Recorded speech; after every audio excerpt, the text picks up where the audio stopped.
I flew to the hospital in the dead of night only to find my daughter collapsing alone in the ER due to her ruthless husband's cruelty. While he and his mistress were living it up on a luxury yacht, he contemptuously insulted me. That old man is too old and comfortable. He can't do a damn thing. Little did he know I quietly burned their entire world to the ground. 72 hours later, he was left barefoot in a jail cell as their entire fortune turned into worthless scrap paper. I am deeply grateful you are here. To help us connect, please comment below with the city or country you are watching from. Also, please note this narrative incorporates fictional elements for educational and entertainment purposes. Any similarity to actual names or places is purely coincidental, but the core message remains highly valuable. The screen lit up at 11:47 on a Monday night, and the first thing I noticed was that my hand was steady. I want you to remember that detail because it surprised me too. I had been sitting at the desk in my suite at the Four Seasons on East Delaware Place, reviewing a shipping route proposal for our new Gulf Coast corridor. The Chicago skyline was doing what it always does at that hour, holding itself up with light against a sky that had gone the color of charcoal. I had a glass of scotch I had not touched. I had a folder I had been staring at for 40 minutes without reading a word. Something had been pulling at the back of my mind all evening, the way a loose thread pulls at the hem of a good coat. I could not name it. I had learned over 58 years to pay attention to that feeling. Then my phone buzzed. It was not a call. It was an alert from the security monitoring system Thomas Wright had installed across all Pendleton family properties 3 years ago. Thomas is my oldest friend. We went to Georgia Tech together in the fall of 1984, and he has spent the 4 decades since building one of the most respected cybersecurity firms in the country. When I asked him to design a system for my family's properties, he did not ask how much I wanted to spend. He asked how much I wanted to know. I told him everything. He delivered exactly that. The alert read, primary resident access removed. Secondary locks engaged. 4 Ridgemont Drive, Tacoma. Yoa. 8:43 p.m. Pacific Standard Time. I read it twice, not because I did not understand it the first time, but because I needed to be certain I understood exactly what it meant. This was not a burglar alarm. This was not a power failure or a system glitch. The security architecture Thomas built operates on biometric access fingerprints, retinal scan for the primary safe room, and a personal keypad code known only to the residents. What that alert told me was that someone with administrative override privileges had gone into the system and manually erased my daughter's access to her own home, removed her fingerprint profile, changed the locks from the inside out, left her standing in the dark on the other side of her own front door. My hand was steady, but my chest felt like something had cracked open inside it. I called Thomas first. He picked up on the second ring, which told me he had already seen the alert on his end. Thomas Wright monitors those systems himself, not because he has to, but because that is the kind of man he is. I see it, he said, before I got a word out. Administrative override was executed from inside the property at 8:41. Whoever did it knew the master protocol. Arthur, this was not an accident. Julian, I said. Thomas did not answer right away. That silence told me everything. The override code used matches the secondary administrator profile assigned to the household manager account. He said carefully, Julian requested that access level 8 months ago, said he needed it for a home renovation project. I put the phone down on the desk without hanging up, stood up and walked to the window. Chicago at midnight is a city that does not apologize for itself. All those lights, all that noise held at a distance by 22 floors of glass. I had built my career in cities like this one. I had made my money moving freight through every port and highway corridor between here and the Gulf of Mexico. I had watched men try to take things from me for 30 years. I had never felt my legs go hollow before. I picked the phone back up. Thomas, I said, get me everything the system logged from the past 72 hours. Every access event, every door, every camera. Send it to Marcus. Already pulling it, he said. I hung up and called Chloe. It rang 4 times and went to voicemail. Her voice on the recording, bright, a little breathless, the way she always sounds when she is recording something. She thinks she will sound too formal on, said to leave a message and she would call right back. I did not leave a message. I called again. 4 rings, voicemail. The hollow feeling in my legs moved up into my throat. I called Mrs. Higgins next. Eleanor Higgins had worked for the Pendleton household for 19 years. She had packed Chloe's lunch on her first day of high school. She had sat with Margaret in the last weeks when I could not be in two places at once and I needed someone I trusted completely. She answered on the first ring, her voice thick with sleep. Mr. Pendleton. Confusion, then alertness, the kind that comes from years of being the person a family calls when something goes wrong. What is it? What's happened? Eleanor, I said. Are you at the house? No, sir. I'm at my sister's in Olympia. A pause. Julian gave me the week. Said you were coming to stay with Chloe, that she wanted some time just family. He sent a text Tuesday morning. Her voice shifted. Mr. Pendleton, is Chloe all right? I told her to stay where she was and that I would call her back. I hung up before she could ask another question because I did not have any answers yet. And Eleanor Higgins deserved better than a lie wrapped up to sound like reassurance. Julian had sent that text on Tuesday. I had spoken to Chloe on Wednesday. She had not mentioned I was coming to visit. Because I was not coming to visit. There is no version of that story where Eleanor Higgins gets a text from Julian Vance about a family visit that any member of the Pendleton family knew about. I called Tacoma General Hospital. It took 3 minutes and 2 transfers to reach the charge nurse on the emergency intake floor. She could not confirm patient information over the phone without authorization. I gave her my name. I gave her Chloe's full name. I told her I was the patient's father and that I was requesting confirmation of admission under the family emergency provision. 30 seconds. Mr. Pendleton, the nurse said, and her voice dropped into that register that hospital staff use when they are trying to be professional and human at the same time. Your daughter was brought in this evening at 9:14. She's stable. She's being treated for acute psychological distress. There is a doctor available if you would like. I set the phone down on the desk again, not gently. The Scotch glass rattled. I stood there for 8 seconds. I counted them. That is something I learned 30 years ago when a freight contract I had staked the company on fell through overnight. You count the seconds when the world drops out from under you, because counting keeps the mind from going somewhere it cannot come back from quickly enough to be useful. 8 seconds. Then I picked up the phone and called Marcus Kane. Marcus has been my head of corporate security for 11 years. Before that, he spent 2 decades with the Diplomatic Security Service, protecting American personnel in places where protection was not a courtesy but a necessity. He is 56 years old, and he answers his phone on the first ring at any hour without fail, not because it is in his job description, but because that is simply who Marcus Kane is. Arthur. Not a question. He had seen the system alert too. I need everything you can legally pull on Julian Vance, I said. Financial records, travel history, phone carrier data, anyone he has been in contact with outside the household in the past 6 months. I want it on my screen before this plane lands. I paused. And Marcus, find out who else was on that property tonight. Every face the cameras caught. Already started, he said. How fast do you need the jet? I need it now, I said. I need it to have been ready 20 minutes ago. I closed the folder on the Gulf Coast Corridor proposal. I had not read a word of it, and I never would. I put on my jacket, picked up the single bag I always keep packed for exactly this kind of emergency, the kind I had always hoped would never come, and walked to the door. The Chicago skyline was still out there holding itself up with light.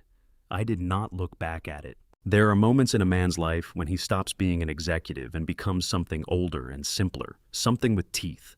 This was one of those moments. A Pendleton Global jet climbs fast out of Midway. The pilots know not to waste time on the ground when I am on board, and that night they had us wheels up in 41 minutes from the moment I walked through the terminal door. Once we leveled off at cruising altitude, the cabin went quiet in that particular way that high-altitude travel goes. Quiet, not peaceful, but sealed. Like the world outside had been locked out, and everything inside the aircraft was now the only thing that existed. I sat down, loosened my tie, and let myself think about my daughter. Not the crisis, not Julian, not the 9 calls I was about to make, just Chloe.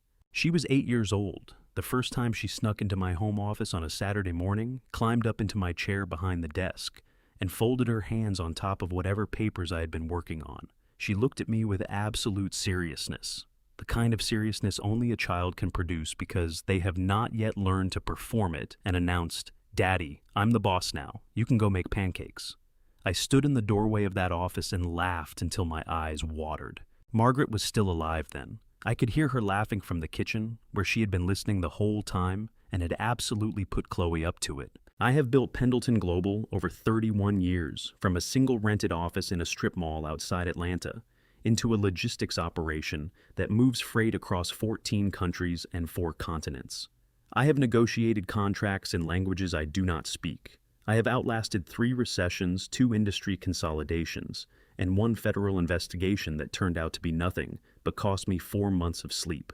I am not a man who is easily moved. But I want you to understand something about Chloe before I tell you about Julian Vance. Because the story only makes sense if you understand what he walked into. Chloe grew up in a house where honesty was not a policy. It was the air we breathed. When Margaret was diagnosed, Chloe was 15. I sat down with my daughter at the kitchen table and told her the truth about what the doctors had said, about what the treatment would look like, about the odds. Margaret had wanted to soften it. I told my wife Chloe will not thank us for the kindness of a lie later. And Chloe at 15 looked at both of us and said, I already knew something was wrong. I just needed you to trust me enough to say it. That is the woman my daughter grew up to be. Julian Vance met her at a fundraiser for a children's literacy nonprofit that I had been sponsoring for 6 years. He was 30 years old, working as a financial analyst at a mid-size investment firm in Seattle. Chloe was 24. She brought him to meet me 8 weeks after they started dating, which told me she was serious. She had never brought anyone to meet me before. He shook my hand in the front hallway of my Atlanta home on a Sunday afternoon in late autumn, and I registered 3 things in the first 4 seconds. His grip was calibrated, not too firm, not too soft, the handshake of a man who had practiced it. His eye contact was direct to the point of being slightly excessive, the way a person makes eye contact when they have been coached to make eye contact, rather than when it comes naturally. And when he smiled at me, the smile reached his eyes about a half second after it reached his mouth. That half second is everything. In 30 years of business, I have met 3 categories of people. People whose warmth is genuine, people whose warmth is absent, and people whose warmth is performed. The first category you trust, the second category you manage, the third category you watch. I put Julian Vance in the third category in the first 4 seconds. Then I looked at Chloe. She was standing just behind his left shoulder, and the expression on her face was one I had not seen since she was 8 years old. Standing in the doorway of my office after one of Margaret's good days, that specific kind of open happiness that a person cannot manufacture, the kind that sits in the eyes and the set of the jaw and the way the shoulders drop down away from the ears. She was happy, genuinely, completely without reservation, happy. Margaret had been gone for 4 years by then. Chloe had been carrying the weight of that loss with a grace that made me proud and broke my heart in equal measure. She had not dated seriously. She had buried herself in work and friends and the kind of productive motion that keeps grief from pooling. And now she was standing in my hallway, looking at a man with a calibrated handshake, like he had handed her something she had stopped expecting to receive. I made a decision in that hallway that I have turned over in my mind every day since. I shook Julian's hand, back held it 1 beat longer than necessary, looked him in the eye, and said, "It's good to finally meet you. Chloe speaks very highly of you." I did not say what I was thinking. I did not ask the questions that were already forming in the back of my mind like weather systems. I told myself I was being a hard old man, with too many years of watching people want things from me. I told myself my daughter deserved to be trusted to make her own choices. I told myself that a half-second delay in a smile was not evidence of anything. I watched Julian Vance for 2 years. I watched him navigate board dinners with a fluency that was impressive until I realized he was more interested in the conversations happening 2 tables over. I watched him handle conflict in meetings with a smoothness that looked like emotional maturity until I understood it was emotional distance. I watched him look at my company the way a man looks at a meal he intends to order. And I waited because I needed more than a feeling. I needed something that would hold up under the weight of what I was going to have to do with it. What I did not account for, the thing I will carry the rest of my life, was how fast he would move when he finally moved. And the fact that when he did, he would not come for me first. He would come for her. The jet hit a patch of turbulence somewhere over South Dakota. The cabin shuddered once, then steadied. I picked up my phone and pulled up Marcus Kane's number. It was time to stop watching. Marcus Kane does not waste words. In 11 years working for me, I have never heard him fill silence with noise, never heard him hedge a report to make bad news easier to deliver. When he calls, he says what he knows, in the order he knows it, and he stops when he is finished. That night, somewhere over the black middle of the country at 30,000 feet, I sat in the leather chair at the back of my jet and listened to Marcus Kane dismantle the last 2 years of my assumptions, one sentence at a time. "Start from the beginning," I told him. "Everything." He started with Elena Rossi. Elena Rossi was 30 years old, Italian-American, raised in Philadelphia, graduate of Wharton's Financial Economics program, with a master's in forensic accounting from Georgetown. On paper, she was exactly what her title suggested, a senior auditor contracted to Pendleton Global's external review team 18 months ago through a third-party firm. In practice, Marcus told me she had been Julian Vance's intimate partner for at least 3 years. They had met at a finance conference in New York.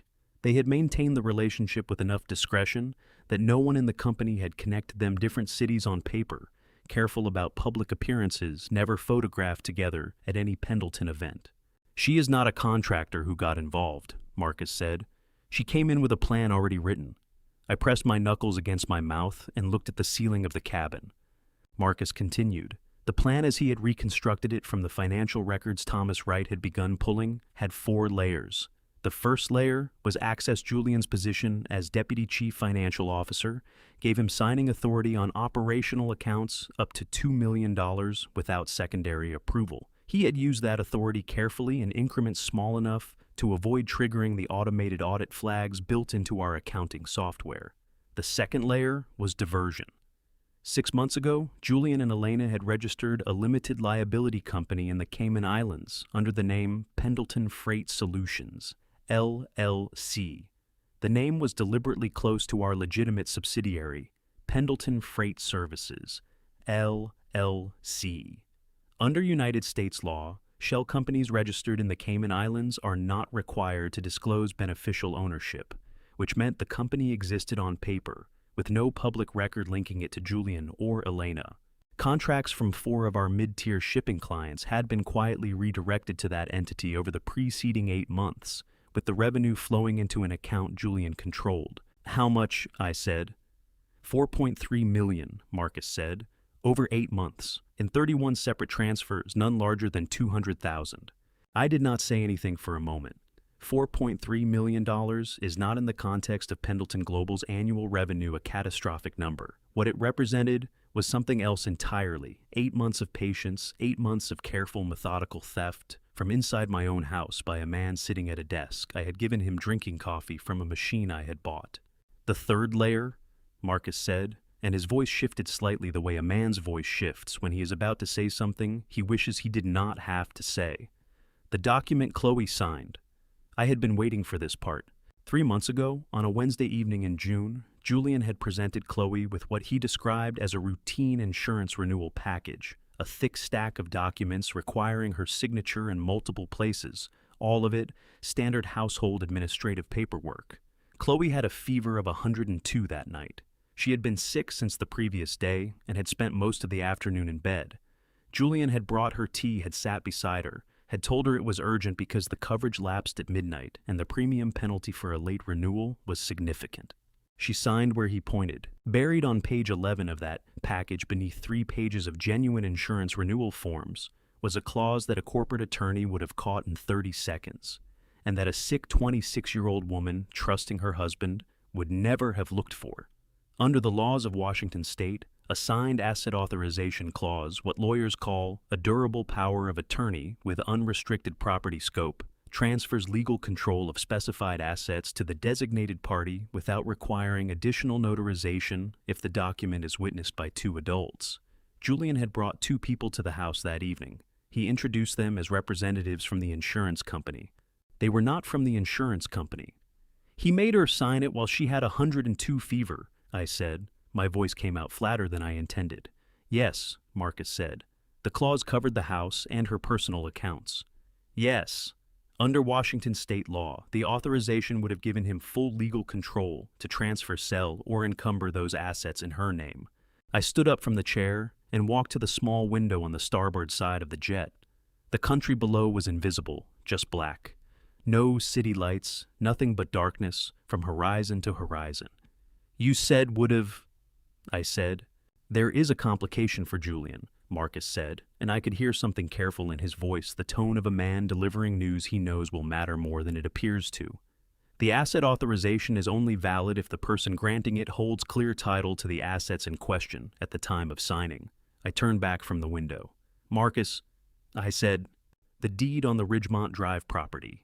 He said, Thomas pulled the county records 20 minutes ago. The registered owner is Arthur James Pendleton. The transfer was recorded 14 months ago. A pause. You already knew that. I did, I said. You want to tell me when you were planning to mention it? When it became relevant, I said. It just became relevant. Marcus exhaled not quite a laugh, not quite exasperation. The sound of a man who has worked for me long enough to have stopped being surprised by what I have prepared for. The authorization Chloe signed is unenforceable, he said. Julian spent 3 months building a legal weapon that fires blanks. I sat back down. Outside the window, a cluster of lights appeared far below some small city going about its business, unaware. I thought about Chloe signing those papers by lamplight, with a fever burning through her, trusting the man beside her, the way you trust the person who brings you tea when you are sick, the way you trust the person who is supposed to be the safest thing in your life. Where is he right now? I said. Monaco, Marcus said. A charter yacht registered out of Nice called the Adriana. He and Elena Rossi boarded Sunday morning from the Port Hercule Marina. They are currently anchored approximately 12 nautical miles off the coast.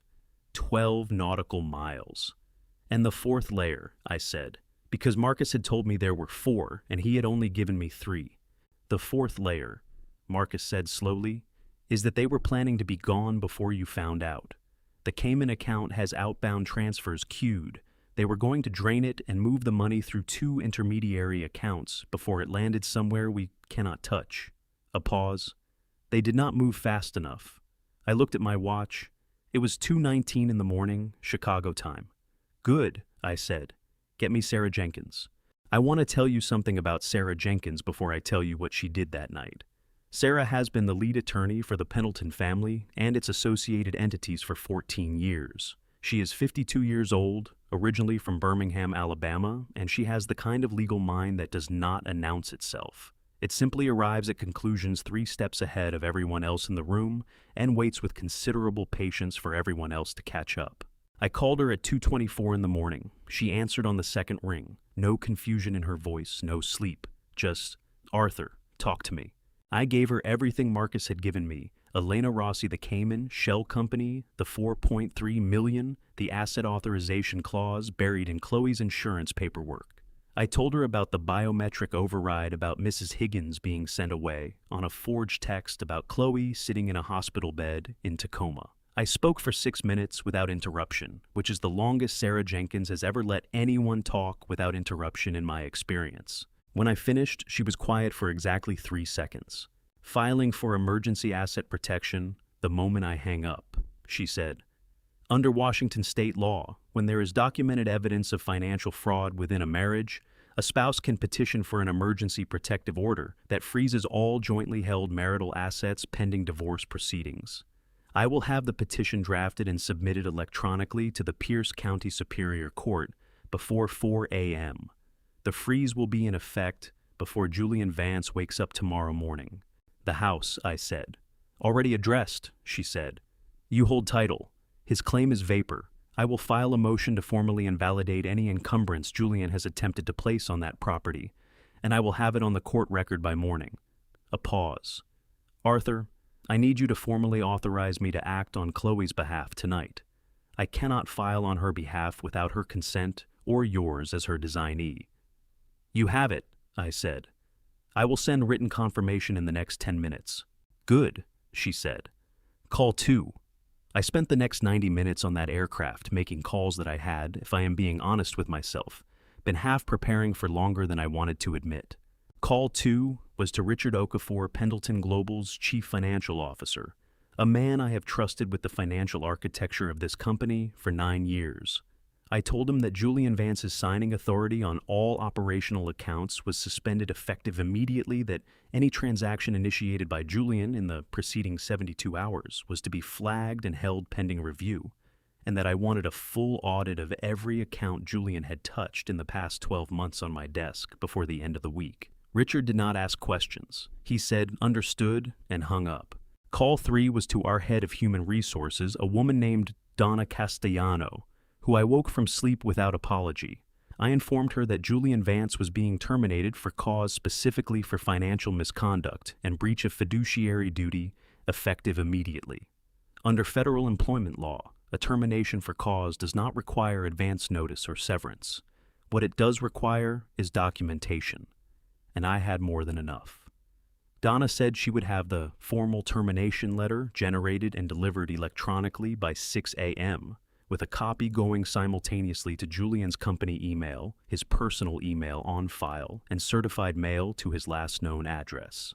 Call 4 was Thomas Wright. "Lock him out," I said when Thomas picked up. Every system, his access credentials, his remote login, his email, his file permissions on the shared servers. I want it done in the next 15 minutes, and I want a log of everything he accessed in the past 30 days before you close the door. It's already half done, Thomas said. I started pulling his access tree the moment I saw the security alert. Arthur, he was in the logistics routing database 2 days ago. He pulled manifests on 14 active client contracts. The manifests. The client shipping manifests contained routing data pricing structures and contract terms that would be extraordinarily valuable to a competitor, or to someone trying to redirect freight to a shell company that mirrored our own operation. Julian had not just been stealing money, he had been building a parallel business with our own architecture. It'd save everything he touched, I said. Every file he opened, every record he pulled, send it to Sarah Jenkins and Marcus Kane simultaneously. Done, Thomas said. Call 5 was to the fraud division at First Consolidated Bank, where Pendleton Global held its primary operating accounts. I spoke with the overnight duty officer, identified myself, provided our account security codes, and requested that any outbound wire transfer initiated from the joint personal accounts held in the names of Julian Vance and Chloe Pendleton Vance be flagged and held for manual review pending a formal fraud investigation notification that Sarah Jenkins would be filing within the hour. The duty officer told me the hold would be in place within 20 minutes. Call 6 was Marcus Kane again. Monaco team, I said. I want eyes on that yacht before sunrise. I want to know the moment either of them moves. Already coordinating with Inspector Durand at the Monaco National Police, Marcus said. He is an old contact from my DSS days. He owes me a considerable favor, and he is not the kind of man who forgets a debt. A pause. Arthur, if we are going to intercept them at sea, I need your authorization on record. International maritime interdiction requires a formal request through the proper channels. I have those channels, but I need to be able to show a documented chain of authorization. You have it, I said. Document everything. I want every step of this defensible in any court in any jurisdiction. That last sentence mattered more than it might sound. I did not want to destroy Julian Vance in a way that could later be characterized as overreach or misconduct. Every action I took that night was going to be documented, time-stamped, legally authorized, and conducted through the appropriate institutions. That is not just good strategy. That is the difference between justice and revenge. I wanted justice. Revenge is a fire that burns the man holding it. I set the phone down after the 6th call and picked up the small leather notebook I keep in my jacket pocket. I have carried a version of that notebook since 1987. I uncapped my pen and wrote 2 names, Julian Vance, Elena Rossi.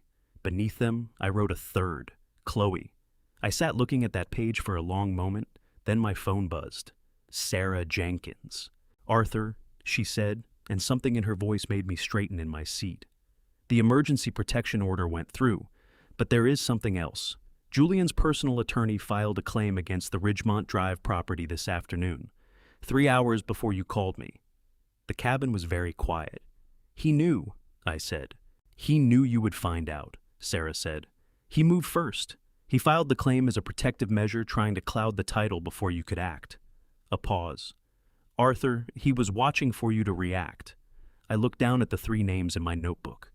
Then we will give him something to watch, I said. Hospitals at 2 a.m. have a specific kind of silence that has nothing to do with peace. I have spent enough time in hospitals to know the difference. Peaceful silence is empty. Hospital silence at 2 in the morning is full of machines breathing for people who cannot, full of soft shoes, on linoleum, full of conversations being held in low voices because the words are too heavy to say at full volume.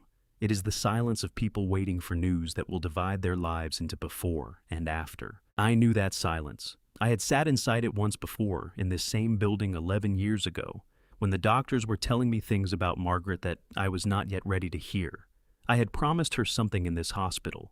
I had sat beside her bed on the 4th floor and held her hand and told her that whatever happened, Chloe would be all right, that I would make sure of it, that she did not need to worry about that particular thing. I thought about that promise when I stepped off the elevator onto the 3rd floor at 2:17 in the morning and smelled the antiseptic and the recycled air and felt the specific chill that hospitals keep in their hallways, like a permanent resident. Marcus Kane was waiting for me by the nurse's station. He had flown ahead on a commercial flight while I was still making calls at 30,000 feet.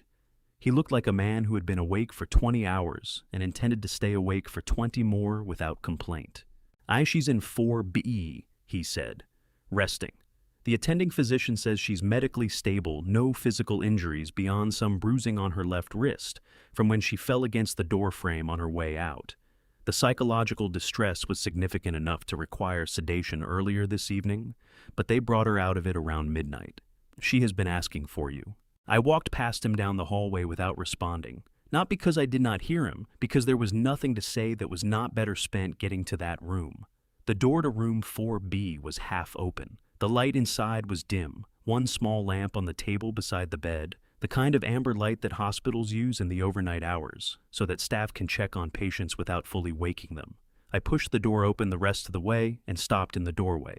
Chloe was sitting up in the bed with her knees pulled to her chest and her arms wrapped around them. She was wearing a hospital gown that was too big for her, and her hair was loose around her shoulders, and there was a mark on her left cheekbone that I did not remember from the last time I had seen her 3 weeks ago at Sunday dinner in Atlanta. She had been crying recently. Her eyes had that specific redness that does not go away quickly, but she was not crying now. She was looking at the door. She had been waiting for it to open. When she saw me, something in her face broke open and then pulled itself back together in the space of about 2 seconds. The way a person does when they have been holding themselves very still for a long time, and they finally allow themselves to stop. "Dad," she said. Her voice came out smaller than I had heard it since she was a child. I crossed the room in 4 steps. I sat down in the chair beside her bed, reached out and took both of her hands in mine. They were cold. I held them between my palms and felt how hard she was working to keep her breathing. Even the way you work to keep your breathing even when you are trying very hard not to come apart in front of someone you love. "I've got you," I said. "I'm right here."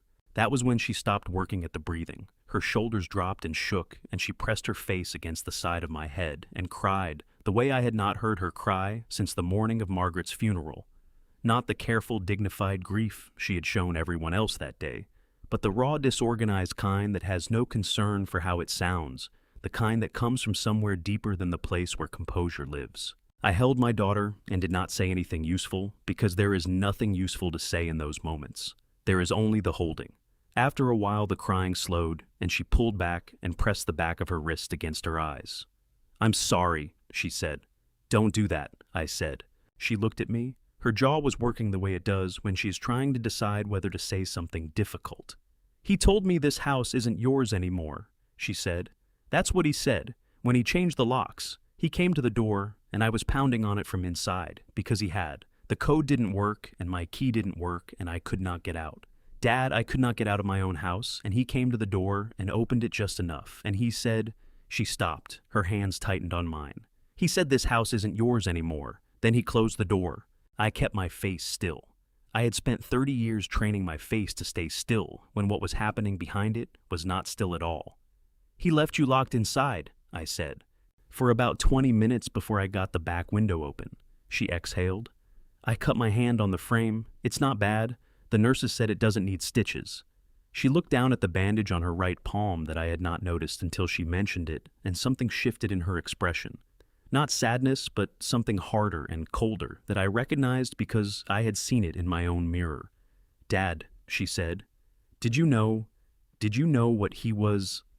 The question sat in the air between us. I had been afraid of that question since the moment I got on the plane.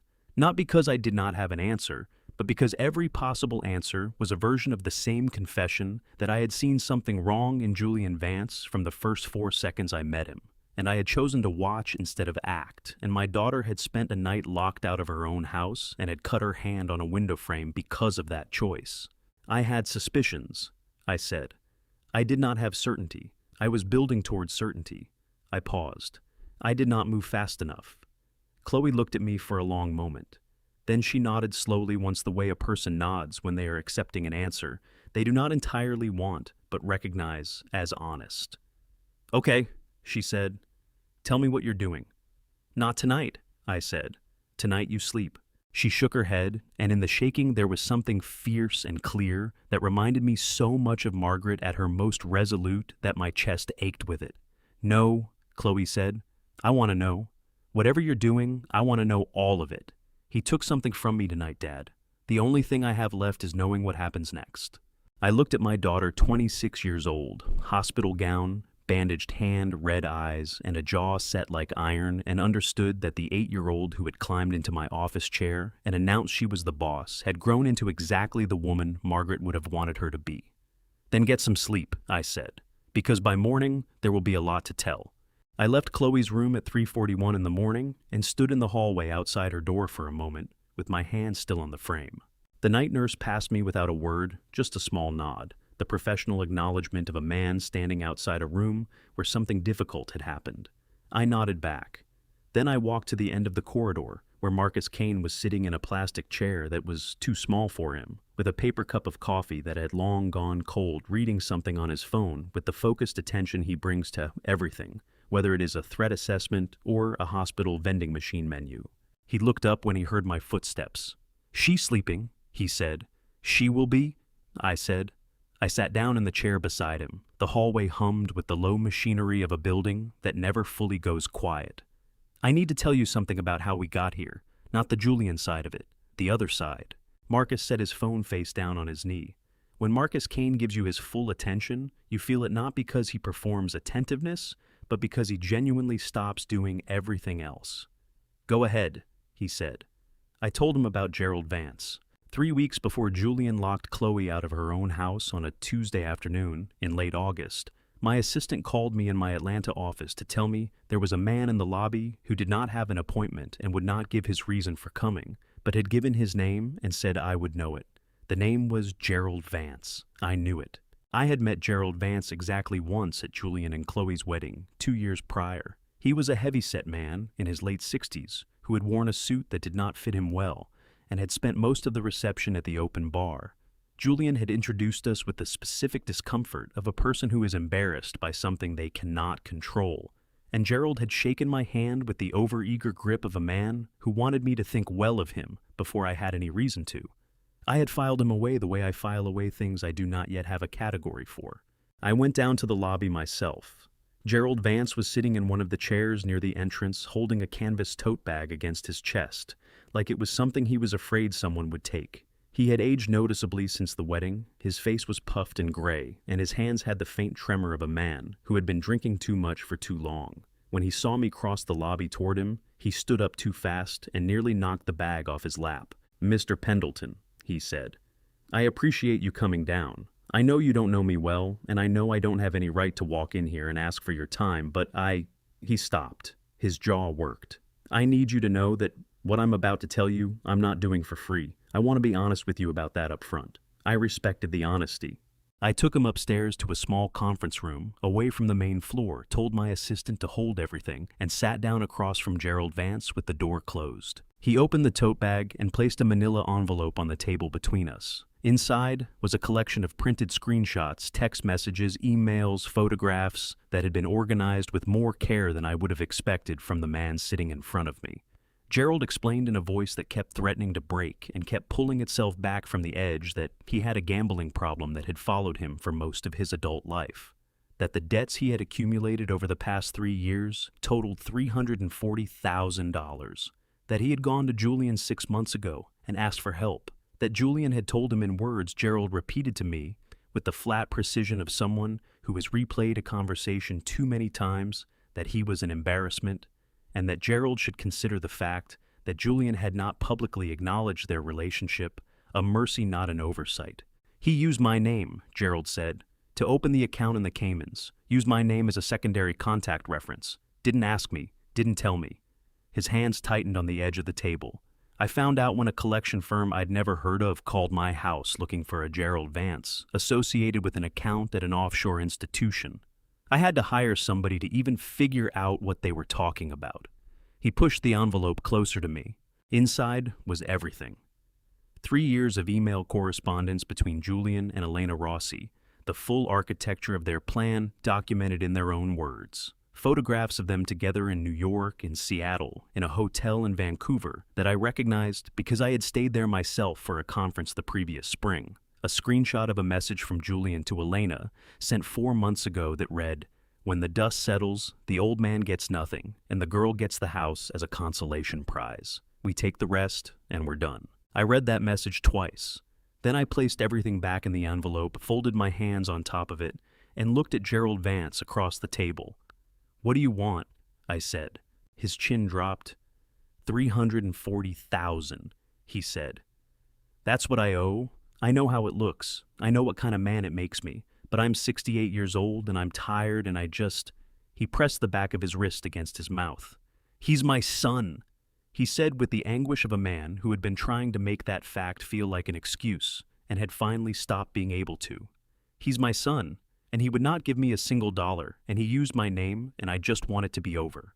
I wired him the money the following morning, not because I thought it made him a good man, but because the information he brought me was worth considerably more than $340,000, and because I have always found it useful to deal honestly with people who are dealing honestly with me, even when the honesty is uncomfortable. Marcus picked up his phone and turned it toward me, a photograph of a young man in his late 20s, dark-haired, standing outside what appeared to be a restaurant. "Julian's half-brother," he said. "Robert Vance. My team made contact with him 2 weeks ago, told him we were looking for investment opportunities and new logistics ventures, and had heard Julian was involved in some promising structures. Robert had a few drinks and talked about a freight company his brother was building in the Caribbean. Gave us the registered name." Marcus lowered the phone. He thought he was helping Julian find a partner. He did not know he was completing our evidence file. The fluorescent lights hummed above us. Somewhere down the hall, a monitor beeped in a steady rhythm. "How do you feel about using him?" I said. "Robert didn't do anything wrong," Marcus said. "He talked too much over drinks. That's not a crime." He paused. "Julian's the one who kept him in the dark. Julian's the one who let his own brother walk into a conversation without knowing what he was handing over." I nodded. Another thing Julian had done to his own family in the service of his own ambition. Another person left, holding consequences that were not theirs. Marcus's phone buzzed on his knee. He looked at the screen, then up at me. "Monaco team is in position," he said. "Inspector Durand confirmed. He has 2 patrol vessels standing by. They are waiting for your word." A pause. "Arthur, the moment you give the order, this becomes a formal international law enforcement action. There is no walking it back." I looked down the hallway toward room 4B. "Wait until sunrise," I said. "I want Julian Vance to wake up one last time, thinking he has won." I was not there when it happened. I want to be clear about that. I was sitting in a waiting area on the 2nd floor of Tacoma General Hospital, with a cup of coffee I had poured from a machine in the hallway, watching the sky outside the window turn from black to the specific dark blue that comes just before dawn on the Pacific coast. Marcus Kane was on the other side of the world, coordinating a maritime interdiction with the Monaco National Police. I was watching a parking lot fill up with the first shift of hospital staff arriving for the morning. But Marcus called me from the deck of the patrol vessel at 6:14 Monaco time, and he kept the line open for 37 minutes, and I heard everything. I will tell you what he told me. The Adriana was anchored 12 nautical miles off the Monaco coastline, sitting low and quiet in the water, with her running lights still on and her stern deck empty. She was a 70-foot motor yacht, not the largest charter vessel operating out of the French Riviera, but well appointed the kind of boat that costs €18,000 a week and attracts clients who consider that a reasonable number.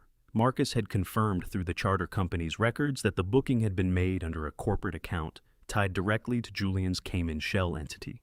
Inspector Lucas Durand commanded the operation from the lead vessel. Marcus had described him to me the previous night as a compact, precise man in his early 50s who had spent 20 years working financial crime cases across the French Riviera, a coastline that has historically attracted a specific category of wealthy criminal who mistakes elegance for invisibility.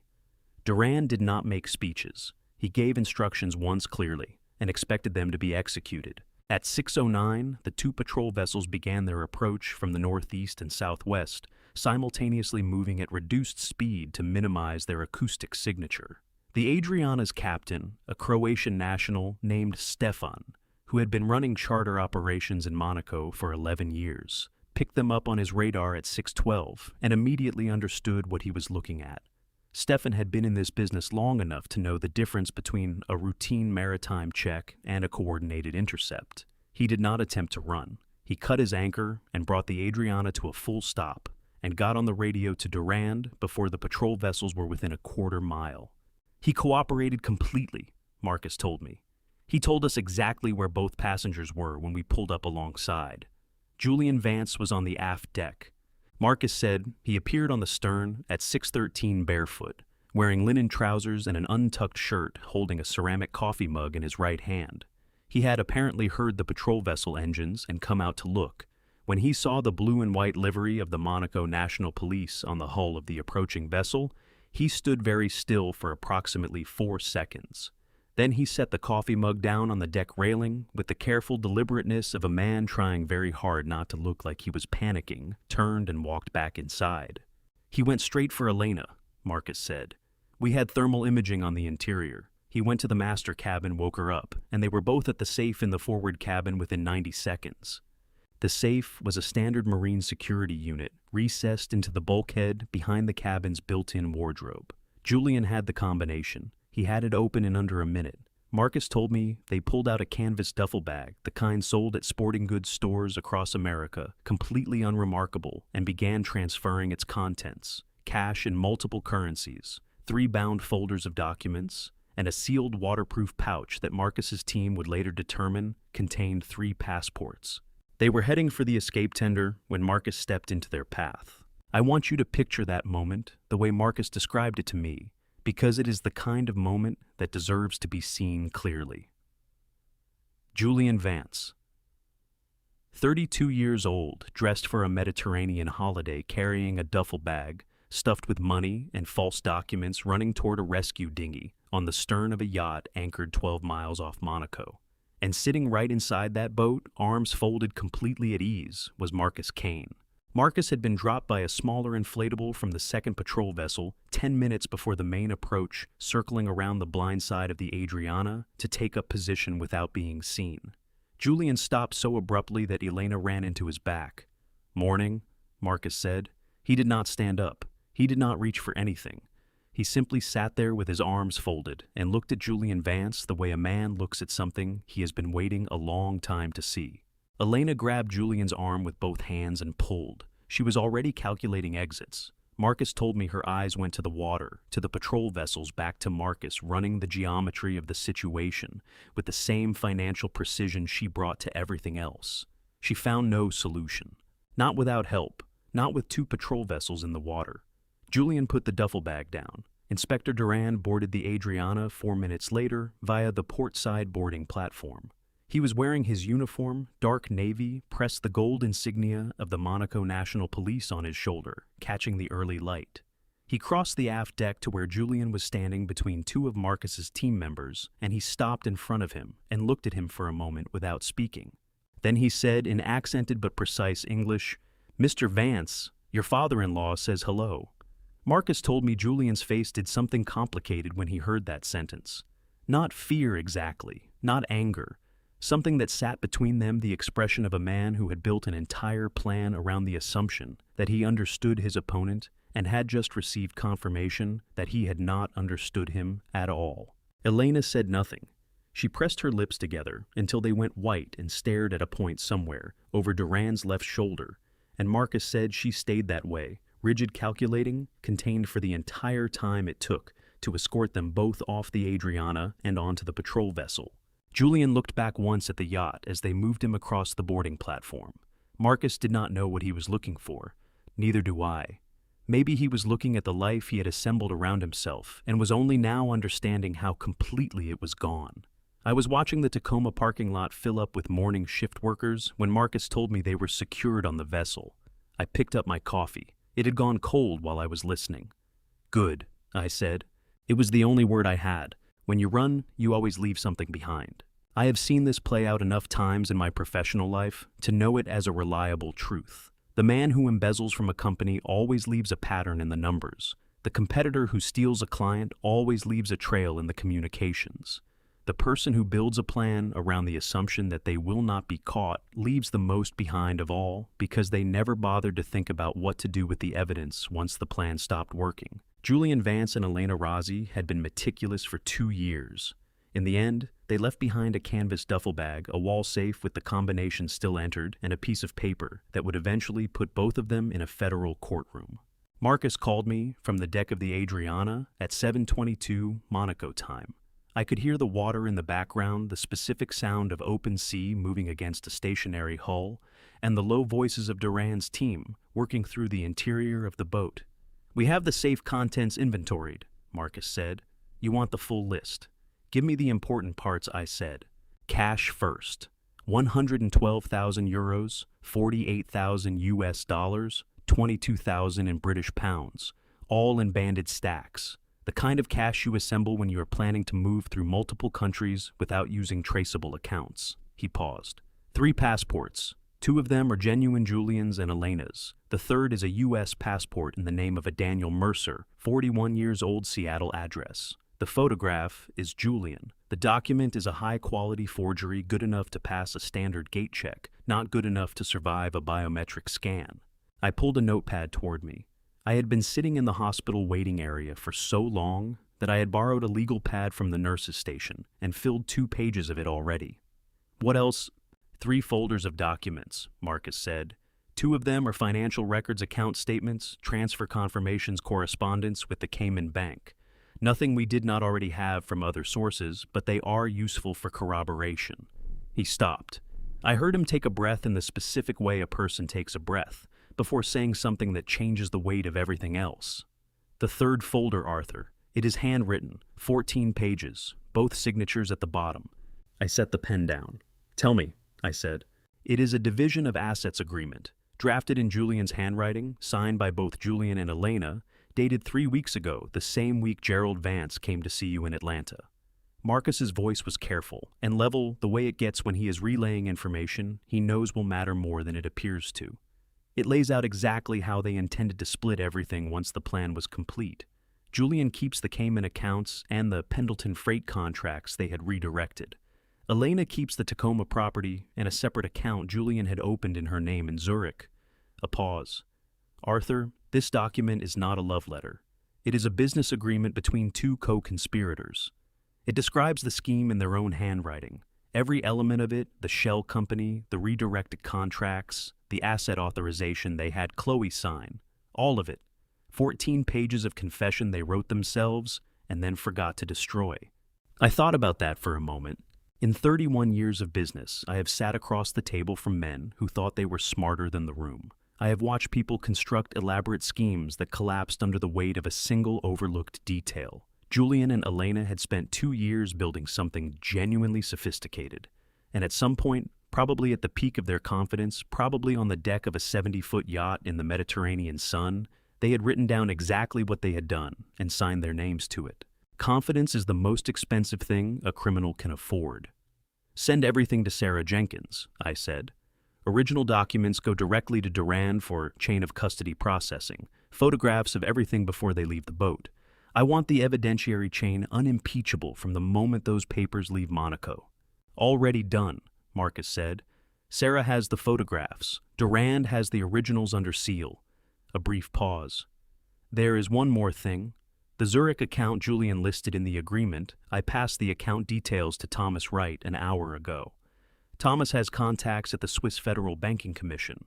The account has been flagged for review pending a mutual legal assistance request from the U.S. Attorney's Office, which Sarah is filing this morning. It will not be accessible to either of them." Sarah had called me 40 minutes earlier with a piece of information that had settled into my chest like a cold stone and stayed there. When Thomas had pulled Julian's most recent personal tax return, a document he was entitled to access as part of the ongoing fraud investigation, he had found something that initially looked like a clerical error and turned out to be something considerably worse. Julian had declared the Pendleton Ventures LLC shares on his federal return as personal investment income. He had assigned them a market value of $2.8 million and paid taxes on that valuation. He had filed taxes on money he had stolen, using a share value he had fabricated on a company that did not have $2.8 million in actual assets. Under Title 26 of the United States Code, which governs federal tax law, filing a return that materially misrepresents income or asset value constitutes tax fraud. The penalty structure for tax fraud of this magnitude includes fines of up to $250,000 per count, and up to 5 years of federal imprisonment per count. When combined with the wire fraud charges Sarah was building, which carry a maximum of 20 years per count, and the conspiracy charges, which add a mandatory minimum on top of the primary offenses, Julian Vance was looking at a sentencing exposure that no competent attorney would describe as manageable. The problem, as Julian was about to discover, was that he no longer had a competent attorney. I heard Marcus say something to one of Duran's officers in a low voice. Then he came back on the line. They are being transferred to a vehicle for transport to the holding facility at Nice-Côte d'Azur Airport, he said. Durand has been in contact with the U.S. Embassy in Paris. Formal extradition paperwork will be initiated through the Department of Justice this afternoon. Julian said something, Marcus added.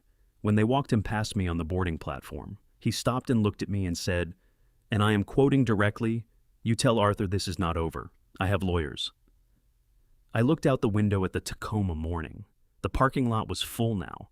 Regular people going about a regular Wednesday carrying coffee cups and tote bags, moving through a world that had no idea any of this was happening. "What did you say to him?" I asked. Marcus was quiet for a single beat. I told him that, by the time he reached the dock, he would not be able to afford a parking ticket. I wrote that down on my legal pad. Not because I needed to remember it, because it deserved to be written down. Before I reveal this breathtaking confrontation and completely unmask the betrayer, please drop a comment saying, "Still here," so I know you are still standing with my daughter and me. Also, please note, the upcoming events contain some fictionalized elements enhanced for educational purposes and viewer experience. If this is not to your liking, you are welcome to close the video right here. There is a specific kind of silence that happens when a man realizes the money is gone. Not spent, not seized in a way he can fight in court. Just gone, transferred, frozen, reclassified, made inaccessible by a chain of legal instruments he cannot see and cannot touch. I have watched it happen to other men over the years. The moment of realization does not announce itself with drama. It arrives quietly, usually through a phone call or a computer screen, and the man on the receiving end of it goes very still for a moment. Not because he is calm, but because his mind is running too fast for his body to keep up. Marcus told me later that Julian had been sitting in the holding room at Nice-Côte d'Azur Airport for 47 minutes before he asked to make a phone call. The holding room Marcus described was a small rectangular space with concrete walls painted the particular shade of institutional beige that no one chooses on purpose, a metal table bolted to the floor, 2 chairs and a ceiling fan that rotated slowly and accomplished nothing. Julian had been given water and a printed summary of the charges being prepared against him. He had read the summary once, set it face down on the table, and spent the following 40 minutes staring at the wall with the focused intensity of a man running calculations. When he finally asked for the phone, he asked for it in a steady voice. Marcus noted that specifically the voice was steady. Julian Vance even then was working to project control. He called Christian Bayard. Christian Bayard was the private banking director at the Nice branch of a Zurich-headquartered institution called Helvetic Meridian Private Bank, a firm that specialized in discreet wealth management for clients who valued privacy above most other banking attributes. Bayard had managed Julian's account at that institution for 14 months. He was, by Marcus's description, a careful and professionally courteous man who had built a 30-year career on the premise that his clients' affairs were his clients' affairs, and not his concern beyond the management of their assets. That arrangement had changed at 6:47 that morning. Julian did not know that yet. The call connected. Bayard answered on the second ring. Julian identified himself, gave his account number, and asked to initiate an outbound wire transfer of €300,000 to an account in Liechtenstein, one of 3 contingency accounts he and Elena had established 6 months earlier for exactly this kind of situation. Bayard said, "Mr. Vance, I am afraid I cannot process that request." Julian's voice, Marcus told me, did not change on the first response. People who are good at staying calm tend to assume that problems are administrative until the evidence against that assumption becomes impossible to ignore. "There must be a system issue," Julian said. "I will give you the secondary authentication code." He provided it. Bayard said, "Mr. Vance, the authentication code is not the issue. This account has been placed under a temporary administrative hold pursuant to a mutual legal assistance request filed by the United States Department of Justice at 6:47 this morning. Under the terms of the Swiss-American Treaty on Mutual Legal Assistance in Criminal Matters, Helvetic Meridian is required to suspend all account activity pending review by the Swiss Federal Banking Commission. I am not able to override that hold. I am not permitted to override that hold." Marcus said Julian asked Bayard to repeat that. Bayard repeated it word for word, with the patient precision of a man who had rehearsed exactly this kind of conversation. Julian hung up. He sat with the phone in his hand for a moment. Then he called the Cayman institution where the primary account was held, the account that had received the redirected freight contract revenues over the past 8 months, the account that held what had been as of the previous Friday $4.1 million after the outbound transfers Julian had already processed.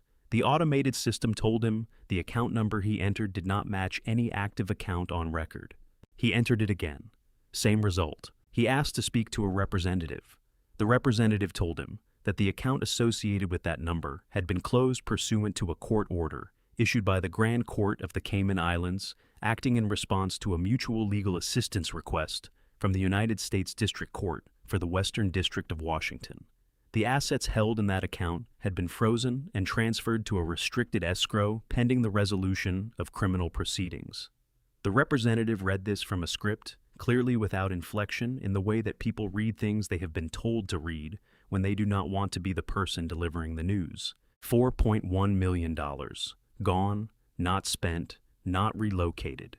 Seized by a court order that Arthur Pendleton's legal team had been preparing for 6 weeks, sitting dormant in the judicial pipeline, like a loaded mechanism waiting for someone to pull a trigger that Julian himself had pulled the moment he set foot on that yacht. Marcus told me Julian set the phone down on the metal table very carefully. Then he put both hands flat on the table and pressed down hard, the way a person presses down on something solid when the world has stopped feeling solid. His jaw was working. His shoulders were shaking with the effort of keeping his breathing even.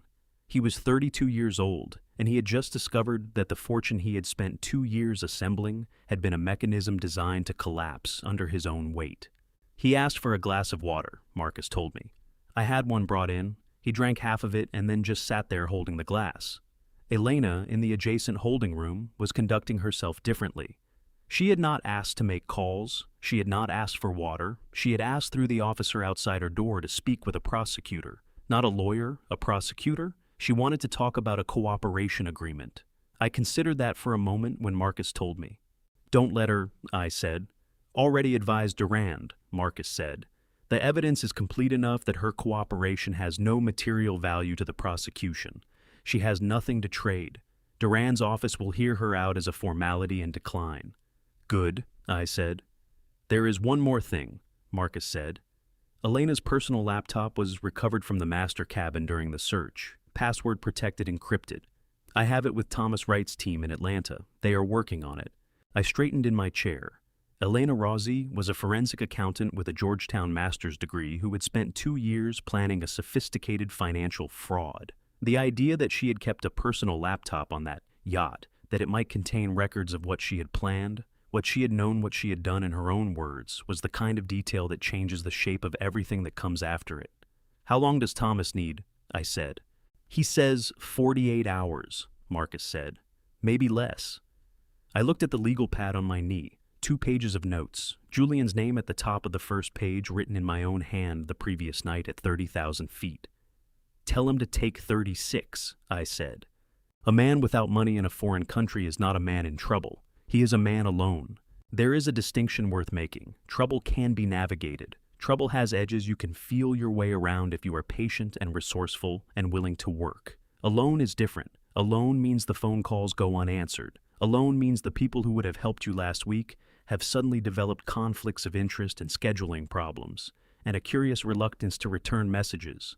Alone means you sit in a beige room with a ceiling fan and a metal table, and you begin to understand for the first time in your life what it feels like to have built everything on a foundation that belonged to someone else. Julian Vance made his first call to a French criminal defense attorney at 12:41 in the afternoon, Nice time. I was not listening to those calls in real time. What I know about them, I know from Marcus, who had requested and received call logs from the holding facility as part of the formal cooperation between the Monaco National Police and the U.S. Embassy's legal attaché office. Marcus walked me through them that evening while I was sitting in the hospital cafeteria in Tacoma, eating the first meal I had consumed since the sandwich I had not finished in Chicago 2 days earlier. The first attorney Julian called was a man named Philippe Renard, a senior partner at a firm in Nice that specialized in high-value criminal defense for international clients. Renard's practice had represented hedge fund managers, shipping executives, and at least 2 former government officials that Marcus was aware of. He was, by any measure, exactly the kind of lawyer Julian needed. Renard's assistant put Julian through after a 4-minute hold. Renard listened to Julian's summary of the situation for approximately 90 seconds. Then he asked one question: what was the current status of Julian's accessible financial accounts? Julian told him. Renard said that his firm required a retainer of 60,000 euros payable in advance by wire transfer or certified funds before he could open a file on the matter. This was not. He explained a reflection of the complexity of the case, or any judgment about the merits. It was simply the firm's standard operating procedure for international criminal defense engagements of this nature. Julian asked if there was any arrangement available that did not require upfront payment. Renard said there was not. Julian called a second attorney. This one was a woman named Isabelle Fontaine, who operated a smaller practice out of Antibes and had a reputation, Marcus told me, for taking cases that larger firms considered too complicated or too visible. She listened to Julian's situation for longer than Renard had, nearly 4 minutes, and then told him that her retainer for a matter of this complexity would be 45,000 euros payable before she could take any action on his behalf, including making a single phone call. Julian told her he was experiencing difficulty accessing his accounts at the present time. Fontaine said she understood, and that she hoped his situation resolved itself quickly, and that he was welcome to call her back when he was in a position to meet her terms. The third call Julian made was to a criminal law specialist in Paris, whose name Marcus did not recognize, and whose firm, when Thomas Wright's team looked it up, turned out to be a 3-person operation working out of a second-floor office near the Gare du Nord. The specialist listened to Julian for 6 minutes without interrupting, which Marcus noted was the longest anyone had let Julian speak that day without stopping him. Then the specialist asked the same question Renard had asked: what was the status of Julian's accessible funds? Julian told him. The specialist said he was sorry that the situation sounded genuinely difficult, and that he hoped Julian understood that a practice of his size simply could not absorb the carrying costs of an international criminal matter without some form of upfront security. 3 calls, 3 versions of the same answer. Julian Vance had spent 2 years accumulating money that no longer existed in any account he could reach. And without that money, the infrastructure of his defense, the attorneys, the motions, the procedural maneuvering that turns a straightforward federal prosecution into something that takes years to resolve was not available to him. This was not, I want to be clear, because anyone had pressured those lawyers to refuse him. Under the law, every defendant has the right to retain counsel of their choosing. The problem was the word retain. Retaining counsel costs money. Julian did not have any. What he had was a court-appointed public defender who would be assigned to him once the extradition process formally transferred his case to U.S. jurisdiction. I had spoken to Sarah Jenkins about this the previous evening. She had explained with the particular precision she brings to information she knows will be satisfying to deliver that the federal public defender assigned to Julian's case would be a competent attorney working an overwhelming caseload with limited resources, and that Julian's case, while serious, would be one of many. The kind of aggressive, well-resourced defense that might have found exploitable gaps in the evidence chain was not going to be available to a man whose assets were frozen, whose offshore accounts had been seized, and whose co-conspirator was simultaneously attempting to negotiate a cooperation agreement that, if accepted, would have further damaged Julian's position. The cooperation agreement had been declined as Marcus had predicted. Elena Rossi had met with a representative from the prosecutor's office at 2:15 that afternoon. She had offered to provide detailed testimony about Julian's role in the scheme in exchange for a reduced charge and a sentencing recommendation. The prosecutor had reviewed the evidence package that Sarah Jenkins and Marcus had assembled over the preceding 48 hours and had determined that it was sufficiently complete to proceed without Elena's cooperation. There was nothing she could offer that the documents, the financial records, the forensic accounting trail, and the 14-page handwritten asset division agreement did not already provide. She had been told politely and without elaboration that her offer was declined. Marcus told me Elena had gone very still when she received that answer. She had sat with it for a moment, pressing her fingertips flat against the edge of the table, and then she had asked in a careful voice whether the decision was final. It was final. I was finishing the last of a bowl of soup I had not tasted when Marcus said, "There is one more development. Agent Carver arrived at the holding facility at 4:30.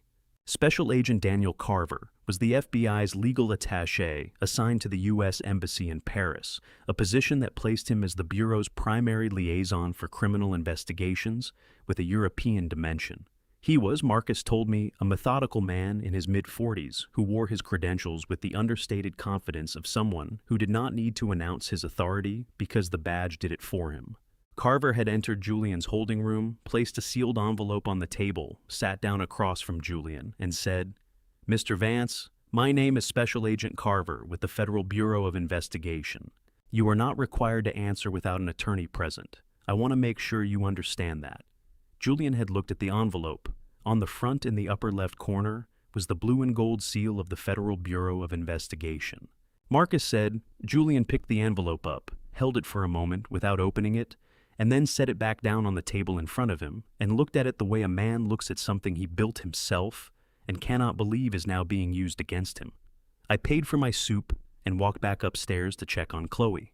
The most powerful document in this entire story was not the one Julian forged. It was not the 14-page handwritten asset division agreement that his own hand had produced and his own carelessness had left on a yacht for Marcus Kane's team to find. It was not the shell company registration in the Cayman Islands, not the redirected freight contracts, not the fraudulent tax return that had declared phantom equity as real income.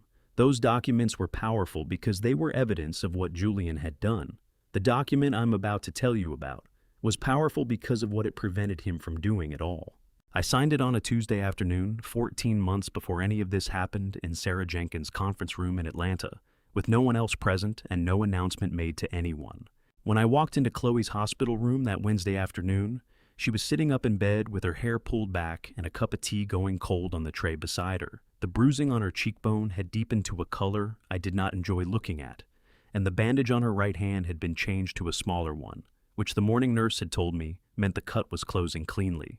She had a yellow legal pad on her knees. She had apparently asked the nursing staff for one, after I mentioned I had been using one myself, and she had been writing on it. When I came in, she turned it face down, which told me she had been writing something she was not ready to share yet. "Sarah called," Chloe said before I sat down. Her voice was steadier than it had been at 2 in the morning, not recovered steadier. There is a difference. "She told me about the power of attorney. She told me it doesn't hold." I pulled the chair close to the bed and sat down. "That's right," I said. "She said the house is already in your name."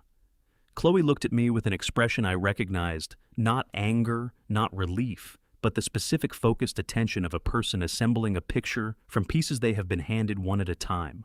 "For 14 months. "Yes. You didn't tell me." "No," I said. "I did not." She picked up the cup of tea, realized it was cold, and set it back down with a small sound of frustration that was so ordinary and so Chloe that something in my chest loosened fractionally. "Tell me why," she said, "and tell me the real reason, not the careful version." I had been thinking about how to answer that question since the plane ride from Chicago.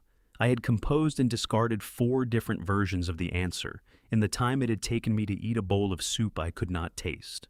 I decided sitting in that hospital room with my daughter, looking at me the way Margaret used to look at me when she wanted the truth, and was prepared to wait as long as necessary to get it, that the careful version was not something I owed her anymore. 14 months ago, I said, I had a feeling about Julian that I could not yet prove.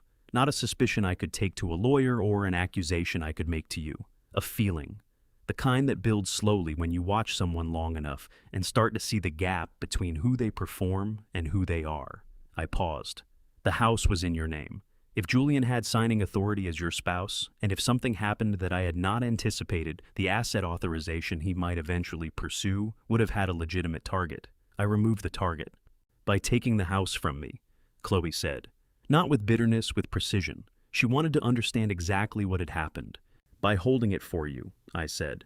There is a legal distinction, and I want you to understand it. I transferred the property into a revocable family trust, of which you are the sole beneficiary. My name is on the deed as trustee, not as owner. The moment this is over, I transfer the trustee designation back to you, and the property is yours in every meaningful sense. I was never taking it. I was protecting it. Sarah Jenkins had explained this to Chloe on the phone, but hearing it from me in person produced a different response. Chloe pressed her lips together and looked at the window for a moment. Dad, she said, still looking at the window. How long have you known about Julian? Really known, not suspected. Known. I had been dreading that question since the hospital hallway at 3 a.m, when I had given her the careful version, and she had accepted it because she was exhausted and needed to sleep. She was not exhausted now. She was sitting up with a legal pad on her knees and cold tea beside her, and the focused patience of a woman who had decided she was owed the complete truth and was going to collect it. Since Gerald Vance came to see me in Atlanta, I said, 3 weeks ago. Before that, I had suspicions and observations and a set of documents from Thomas Wright's monitoring system that pointed in a consistent direction. But certainty the kind that would hold up and that I could act on without destroying what you had built with him. If I turned out to be wrong, that came 3 weeks ago. Chloe turned back from the window. Her jaw was set in the way it gets when she is processing something difficult and refusing to let the difficulty show on her face. 3 weeks, she said. 3 weeks, I confirmed. She nodded once, slowly, the nod of a person accepting an accounting they did not enjoy but recognized as honest. Okay, she said. What did you not see coming? I knew what she was asking. She was asking about the night Julian had locked her out. She was asking whether that had been inside my calculations. That, I said, I did not see that coming. I knew he was moving money. I knew he was preparing to run. I thought he would be on that boat before he made any move against you directly, that he would leave quietly rather than risk the confrontation. I looked at my hands for a moment. I was wrong about his timeline, and you paid for that. Chloe looked at me for a long time. Then she reached out and put her hand over mine, on the arm of the chair, her bandaged right hand, which she had to move carefully. You did not give him the idea, she said quietly. You did not make him the person who would do that. That part is on him. My phone buzzed on the tray table. Sarah Jenkins. Arthur, Sarah said when I answered.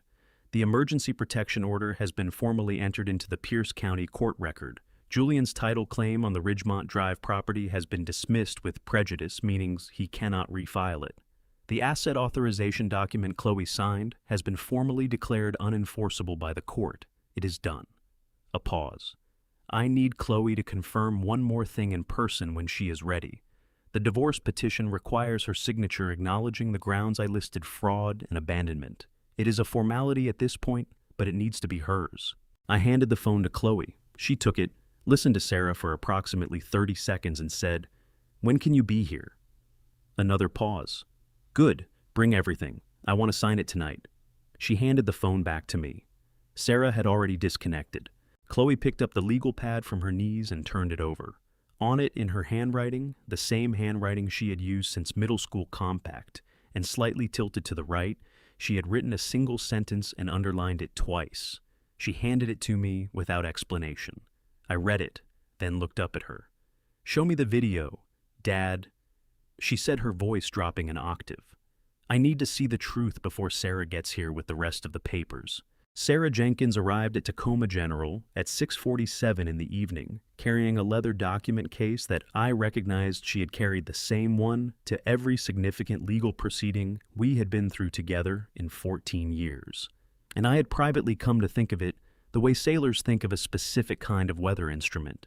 Its appearance meant something serious was about to be measured. She was a tall woman, with close-cropped silver hair and reading glasses she wore on a chain around her neck, and she moved through the hospital corridor with the particular forward momentum of a person who was accustomed to rooms adjusting themselves around her arrival rather than the other way around. She shook my hand in the hallway, outside Chloe's room, looked at me for a moment with the assessing directness she brought to everything, and said, "You look like you have not slept." "I haven't," I said. "Good," she said. "Neither have I. We can be tired together after this is finished." She looked at the door to room 4B. "How is she?" "Ready," I said, and I meant it. Sarah nodded, once adjusted the document case under her arm, and pushed the door open. Chloe looked up from the legal pad when we came in. She had been writing again more than before, several pages of it, the pad nearly half full. She set it aside without turning it over this time, which told me something had shifted since that afternoon. She looked at Sarah Jenkins with the focused attention of someone who had been waiting for this particular person to arrive and was prepared to use the time well. "Ms. Jenkins," Chloe said. "Chloe," Sarah said. She pulled the chair to the bedside, sat down to open the document case on her knees, and got directly to the point in the way that I have always appreciated about her. "Before we go through the paperwork, I want to make sure you understand what each document does and what signing it means. You are not obligated to sign anything tonight. Everything here can wait." "It cannot wait," Chloe said. "Show me."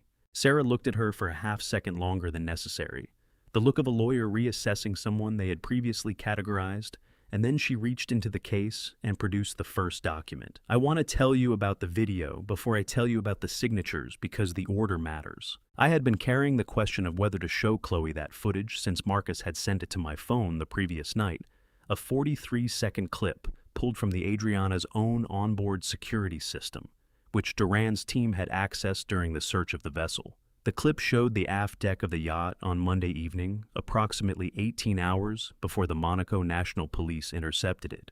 Julian and Elena were sitting in the deck chairs, with drinks in their hands, the Mediterranean behind them, going orange with the end of the day. They were laughing. Elena leaned forward and said something I could not hear, and Julian threw his head back and laughed the way a person laughs when they are completely at ease, completely certain of their position, completely unaware that the world is about to change direction underneath them. Then Elena reached across and straightened the collar of Julian's shirt with 2 fingers, and Julian caught her hand and held it for a moment. And they looked at each other with the uncomplicated intimacy of 2 people who had been together for a long time and were not performing anything for anyone. I had watched that 43 seconds 6 times since Marcus sent it. Each time I had felt something different. The last time I had felt nothing, which told me I was ready. I handed Chloe my phone. She watched it once. She held the phone in both hands and watched the 43 seconds without moving, without blinking more than necessary, without making any sound. When it ended, she did not replay it. She placed the phone face down on the tray table beside her cold tea, and she sat with whatever was moving through her for approximately 15 seconds. Then she picked up the pen Sarah had set on the blanket beside her and said, "First one." Sarah placed the divorce petition in front of her. Under Washington state law, a petition for dissolution of marriage citing fraud and abandonment of the marital home requires the petitioning spouse to sign an affidavit confirming the factual basis for the cited grounds. Sarah had prepared the affidavit with the specific details, the forged insurance documents, the asset authorization clause, the biometric override the night of September 1st. Chloe read every word of it. She did not skim. She did not ask questions. She read it the way a person reads something they want to be certain they understand before they agree to it. Then she signed her name, slowly and completely the way she had signed things since she was a child. She had always had the conviction that a signature done carelessly said something about the person doing it. "Second one," she said. The criminal complaint was a formal document initiating Chloe's status as a complaining witness in the fraud case being built by the Pierce County Prosecutor's Office in coordination with the federal investigation. Signing it did not commit her to testifying, that would come later, but it established her as the primary civilian victim of record in the state-level proceedings, which had specific implications for how restitution would be calculated and prioritized. Sarah explained this in 2 sentences. Chloe nodded and signed without reading the full document, which surprised me until I understood why she had already decided. The reading was for things she was uncertain about. She was not uncertain about this. Third one, Sarah said. She hesitated before producing the third document, a single half-page, not the formal multi-page structure of the first two. This one is yours, Chloe. I only drafted it because you asked me to this afternoon. You do not have to— I know, Chloe said. Give it to me. The third document was a limited durable power of attorney designating Arthur James Pendleton as Chloe's legal representative in all matters related to the civil and criminal proceedings arising from the actions of Julian Vance and Elena Rossi. It was, in legal terms, a relatively straightforward instrument. It gave me the authority to act on her behalf in the litigation without requiring her to be present at every procedural step, which was practical given that she was still in a hospital bed and would need time to recover before she could engage with the process at full capacity. What it meant beyond the legal terms was something else. Chloe signed it, capped the pen, and held the document out to me. I took it. She kept her eyes on mine when she let go of it. I trust you, Dad, she said. I should have said that more clearly a long time ago, but I want to say it now, while it is true and while we are both in the same room, and there is no version of it that could be misunderstood. She paused. I trusted the wrong person. That is not the same as not knowing how to trust. I know how to trust. She stopped and pressed her lips together and collected herself with the quiet determination that I had watched her develop over years of things that had required it. I just needed to find my way back to the right direction. I did not have words that were equal to that moment. I did not try to produce them. I just held the document in my hand and looked at my daughter and understood that the woman sitting in front of me was not the product of what Julian Vance had done to her. She was the product of everything that had come before him and everything she intended to build after. Sarah Jenkins was quiet on the other side of the bed, giving us the moment with the professional discretion of someone who has spent a career sitting with families in their worst hours and has learned exactly when to be invisible. Then her phone buzzed. She looked at the screen, her gaze hardening before she looked up at me. "Arthur," Sarah said quietly. "My contact at the federal prosecutor's office just called. During his initial interrogation in Nice, Julian immediately signed a preliminary statement pointing the finger at Elena. He's already trying to claim she forced his hand under duress." Chloe made a sound that was not quite a laugh. It was shorter than a laugh and considerably colder. "Of course he is," she said, staring at the blank screen of my phone. "Cowards always look for a shield when the bullets start flying." Julian Vance spent 8 months stealing something that did not exist. I want to sit with that sentence for a moment because it is the part of this story that I find most instructive, not most satisfying, though I will not pretend there is no satisfaction in it, but most instructive. A man of genuine intelligence with a genuinely capable partner, executing a genuinely sophisticated plan, spent 8 months of careful, patient, legally risky effort to acquire an asset that had been designed from the beginning to be worthless. He committed federal crimes to steal air. He endangered my daughter, destroyed his marriage, and boarded a charter yacht with a woman who was not his wife. And the thing he was running toward when the Monaco National Police intercepted him was a stack of certificates representing ownership in a company that contained nothing. I called Thomas Wright from the hospital parking lot at 8:30 that evening. I needed air, and I needed to have a conversation that I did not want to have inside a building where Chloe might overhear it. Thomas picked up on the first ring, which meant he had been waiting. Thomas Wright and I have known each other since the fall semester of 1984 at Georgia Tech, where we were assigned to the same dormitory floor and discovered within the first week that we were the only 2 people on the floor who stayed awake past midnight thinking about systems. He went into cybersecurity. I went into logistics. We have had lunch together every 6 weeks for 31 years.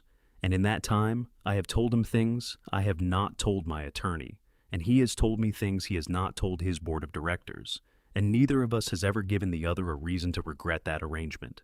He was the first person I called when I decided I needed to build a trap.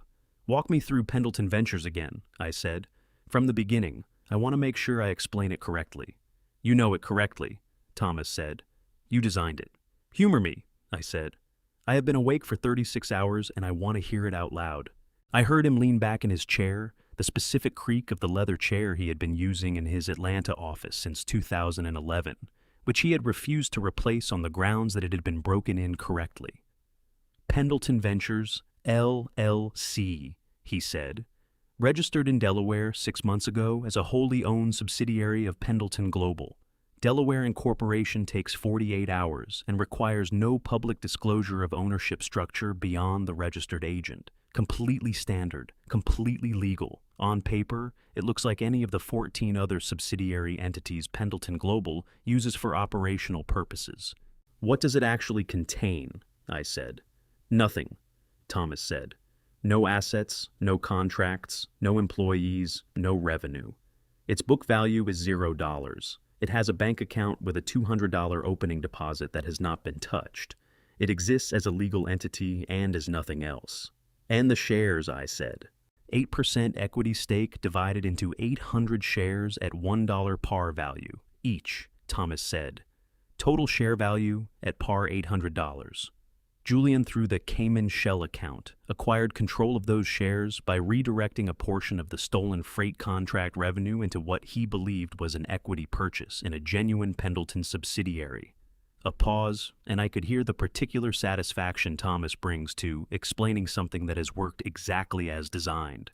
He paid $412,000 for $800 worth of shares in an empty company, and then he declared those shares on his federal tax return at a market value of $2.8 million. I leaned against the hood of the rental car I had picked up from the airport the previous night and looked up at the Tacoma sky. The overcast had broken while I was inside with Chloe and Sarah, and there were stars visible in the gaps between the clouds, not many, but enough. He declared phantom equity as real income, I said. At a valuation he invented, Thomas confirmed. There is no methodology that produces a $2.8 million valuation for a company with zero assets, zero revenue, and zero operating history. He appears to have simply decided what number he wanted and wrote it down. A brief pause, which means he filed a federal tax return containing a material misrepresentation of asset value under Title 26 of the United States Code, that is tax fraud. Under the Internal Revenue Service's criminal enforcement guidelines, a misrepresentation of this magnitude involving an amount over $1 million qualifies for felony prosecution rather than civil penalty. And Agent Carver's team, I said. Thomas made a sound that was not quite a laugh, but had the same energy as one. I spoke with Carver this afternoon. He is adding securities fraud to the charge package, under Title 15 of the United States Code, representing the value of a security to a financial institution or counterparty at a materially false valuation, which Julian did when he used those shares as collateral reference in the Cayman account documentation, is a separate federal offense carrying up to 20 years per count. He paused. Between wire fraud, tax fraud, securities, fraud, conspiracy, and the state-level charges Sarah is building in Pierce County, Julian Vance is looking at sentencing exposure that his public defender is going to have a very difficult conversation explaining to him. I thought about Julian in that beige room with the ceiling fan holding the envelope with the FBI seal, looking at it like a thing he had made that had turned against him. Thomas, I said, the board meeting in March, when I proposed Pendleton Ventures. What about it?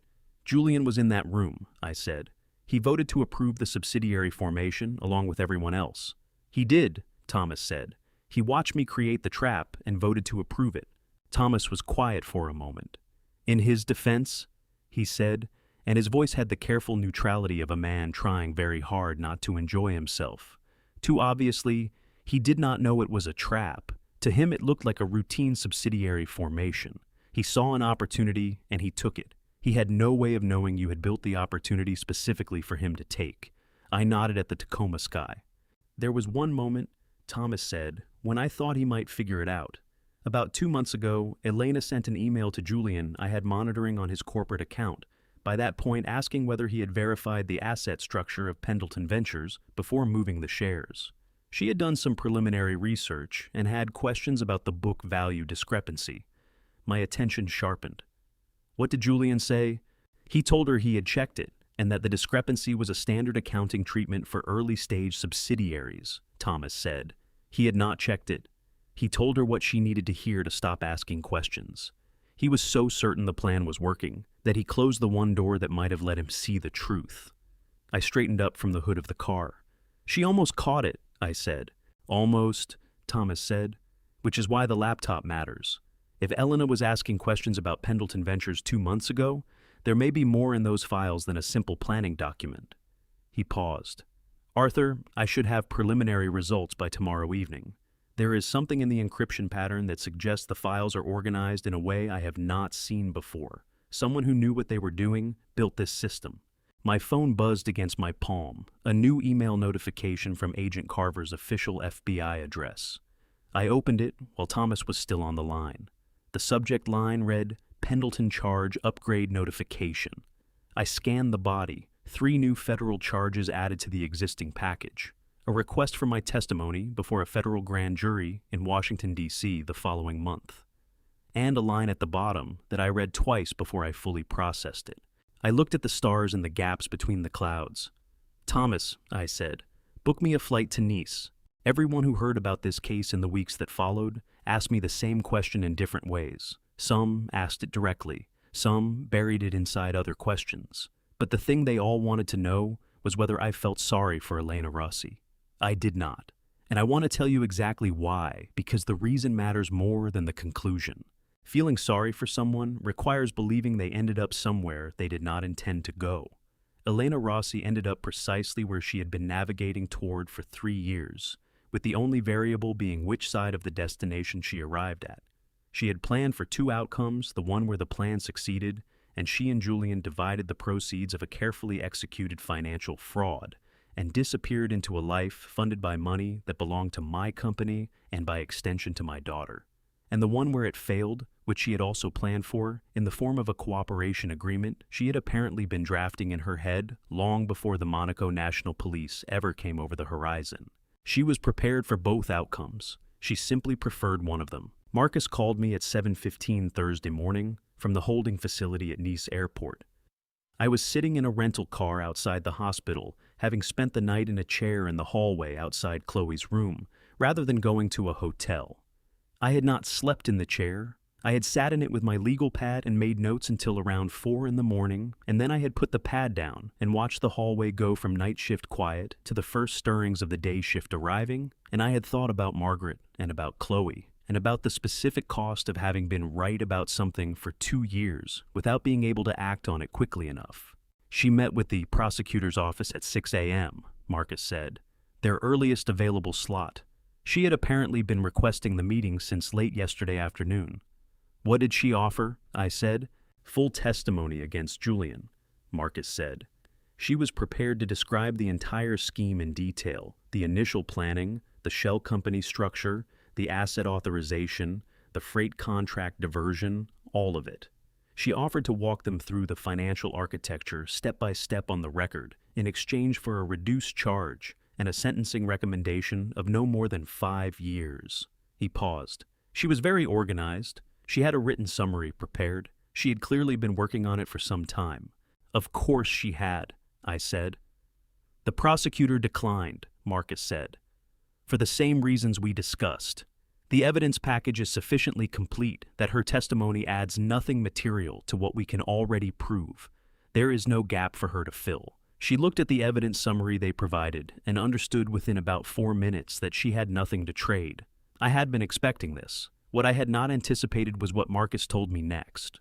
Before she left the room, he said, she asked the prosecutor one question. She asked whether the decision had been influenced by Arthur Pendleton. A brief pause. The prosecutor told her the decision was based entirely on the evidentiary record. She nodded. Then she said, and I am reading from the transcript, she said, I should have studied him more carefully. Then she stood up and walked back to her cell without another word. I sat with that for a moment. I should have studied him more carefully. Elena Rossi had spent 2 years studying Pendleton Global. She had studied our financial structure, our subsidiary relationships, our client contracts, our internal authorization hierarchies. She had studied it well enough to identify 3 specific vulnerabilities in our asset protection framework and map all of them. She had studied Julian's access points and my blind spots and the gaps between what our accounting software flagged and what it did not. She had done her homework with the thoroughness of someone who takes their work seriously regardless of what the work is. What she had not studied was me. She had studied the company. She had not studied the man who built it. She had looked at the architecture and not at the architect. She had seen the gaps in the framework and had not asked why a man who had spent 31 years building that framework had left those particular gaps open in those particular places. Marcus had sent me earlier that morning the email correspondence between Elena and Julian that Gerald Vance's documents had contained, printed and organized chronologically, covering approximately 26 months of planning. I had read through it on my legal pad the previous night, making notes in the margins. Most of it confirmed what I already knew. But there was one exchange from 18 months ago that I had read 3 times. Julian had written to Elena, "I sat across from him at dinner last night for 2 hours. He is sharp, but he is also 60 years old, and he is comfortable. Comfortable men do not move quickly. By the time he understands what is happening, it will already be finished." Elena had written back 12 minutes later. "I hope you are right. He built something that has lasted 30 years. Men who build things that last do not do it by being comfortable. Be careful." Julian had not responded to that message. I found that exchange more interesting than anything else in 26 months of correspondence. Elena had seen something Julian had not. She had looked at the same man Julian dismissed as comfortable and had registered something that made her cautious. She had been right to be cautious. She had simply not been cautious enough to override Julian's certainty, and that failure, the failure to trust her own better instinct when it conflicted with the plan they had built together, was the crack in the foundation that everything else eventually fell through. That is not a reason to feel sorry for her. It is a reason to understand her, which is a different thing. Marcus told me the rest of what he knew about Elena's history that morning, filling in details that the formal documents had not contained. She had grown up in South Philadelphia, the daughter of a restaurant owner who had gone bankrupt twice and rebuilt once. She had put herself through Wharton on academic scholarships and part-time work. She had graduated 3rd in her class. She had spent 4 years at a prestigious accounting firm before going independent, building a client list of people who needed financial expertise and discretion in equal measure. She was not someone who had stumbled into wrongdoing. She was someone who had looked at the options available to her and had made a calculation that the risk was acceptable. That calculation had been wrong, but it had been made by a person with full information and genuine competence, which meant that everything that followed the plan, the execution, the failure, the holding room, was the consequence of a choice, not a circumstance. "The laptop," I said when Marcus finished. "Thomas has it." "He does," Marcus said. "He called me an hour ago. He said the outer encryption layer is standard commercial software, the kind you buy and install yourself. But underneath it, someone built a secondary file structure using a custom partitioning method he had not seen before." A pause. He said it looked like the work of someone who had thought carefully about what would happen if the device was ever seized. "Elena built it," I said. "That would be my assessment," Marcus said. "She planned for this outcome too," I said. "She planned for everything." Marcus was quiet for a moment. Outside my car window, the first delivery trucks of the Thursday morning were moving through the hospital access road, and the sky over Tacoma was the flat white of a day that had not decided yet what it intended to be. "Arthur," Marcus said, "Thomas says there is a folder on the secondary partition that he has not opened yet. He wanted to wait until you were available." A pause. "He says it is labeled insurance." I looked at the hospital entrance. "Tell him to open it," I said, "and tell him to call me the moment he knows what is inside." Thomas Wright called me at 11:17 that night. I know the exact time because I was lying on the narrow couch in the family waiting room on the 3rd floor of Tacoma. General still-dressed shoes still on legal pad on my chest, and I had been watching the ceiling and the clock on the wall above the door trade my attention back and forth for the past 2 hours. When the phone buzzed in my hand, I felt it before I heard it, and I was sitting upright before the second vibration. Thomas said 4 words. "Arthur, I found it." He did not say what it was. He did not need to.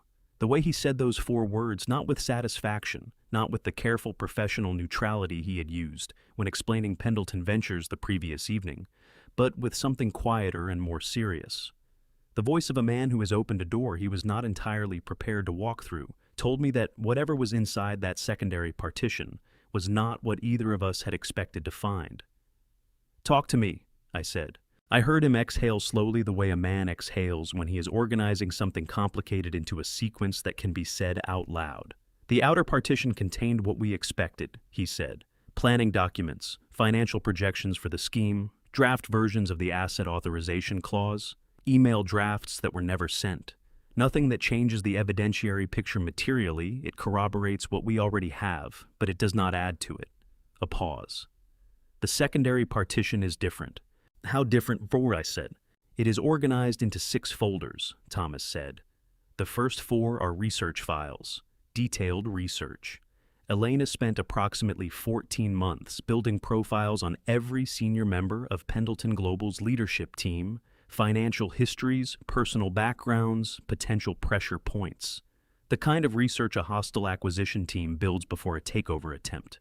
He stopped. The 5th folder is the planning timeline for the scheme itself. It goes back further than we knew Arthur. The initial planning documents are dated 31 months ago. They started planning this 8 months before Julian ever met Chloe. I sat with that for a moment. Julian had met Chloe at a charity fundraiser. He had been introduced through a mutual acquaintance. It had seemed at the time like the ordinary way that people in a certain social and professional circle encounter each other. I had assumed even after I began to suspect Julian's motives that the relationship had preceded the plan, that Julian had met Chloe, seen an opportunity, and then constructed the scheme around her. I had been wrong about the sequence. They had built the plan first. Then Julian had found his way into the fundraiser, into the introduction, into the 8 weeks of courtship that had ended with him standing in my front hallway with a calibrated handshake and a smile that arrived half a second late. Chloe had not been a convenient target. She had been a selected one. Thomas, I said. My voice came out level. I was working to keep it that way. The 6th folder. Yes, Thomas said. The one labeled insurance. Another pause longer than the ones before it. Arthur, I want to be straightforward with you about what I'm about to say. I have known you for 40 years. I am telling you this as your friend first and as a professional second. Say it, I said. The 6th folder contains photographs, Thomas said. Surveillance photographs, taken over a period of approximately 22 months. They are organized by date and by subject. He stopped. The subjects are you and Chloe. The waiting room was very quiet. Down the hall, a cart moved past the doorway with a soft squeaking wheel pushed by someone I could not see. How many photographs? I said. 214, Thomas said. Exterior shots mostly. Your Atlanta home, the Pendleton Global building, the restaurant on Peachtree where you have lunch with your board members, Chloe's house in Tacoma, the hospital where Margaret was treated. A pause that had weight in it. There are photographs of Chloe leaving the Tacoma house on ordinary mornings, getting into her car, walking through a parking lot, at a farmer's market on a Saturday. His voice was careful and steady, the way a person keeps their voice when they are describing something that makes them angry and are choosing not to let the anger into the words. Arthur, she was watching your family for almost 2 years, not just the company, the people. I stood up from the couch. I walked to the window of the waiting room. The Tacoma night was dark and ordinary outside the hospital parking lot, the access road, the streetlights doing their job, everything exactly as it had been an hour ago, the same view, a different world. I thought about Chloe walking through a parking lot on a Saturday morning, carrying groceries or a coffee or whatever she had been carrying that day, entirely unaware that someone was watching her with the focused attention of a person who had decided she was a piece in a plan and was monitoring her movement accordingly. I thought about what it meant that Elena Rossi had been doing that for 22 months, not just researching the company, watching the daughter, tracking her patterns, understanding her schedule, understanding what would happen to her when the plan finally moved. The photographs of Chloe, I said. Are any of them from inside the house? No, Thomas said immediately and clearly. All exterior, no evidence of interior surveillance. The Tacoma property security system would have flagged any penetration attempt I would have known. A brief pause. But Arthur, exterior surveillance of this duration and this specificity in Washington state meets the statutory definition of stalking under RCW 9 A.46.110. It is a gross misdemeanor at minimum and a Class C felony if the court finds that it caused reasonable fear. He paused. Sarah should know about this tonight. She will, I said. Send everything to her in the next 20 minutes. Original files, metadata, the full forensic report on the partition structure. I turned away from the window. Thomas, the planning documents dated 31 months ago. Did Elena know about Margaret? A silence that told me he had already looked. "Yes," he said quietly. "There is a research note in the first folder. She identified the death of Margaret Pendleton as a significant event in the family structure.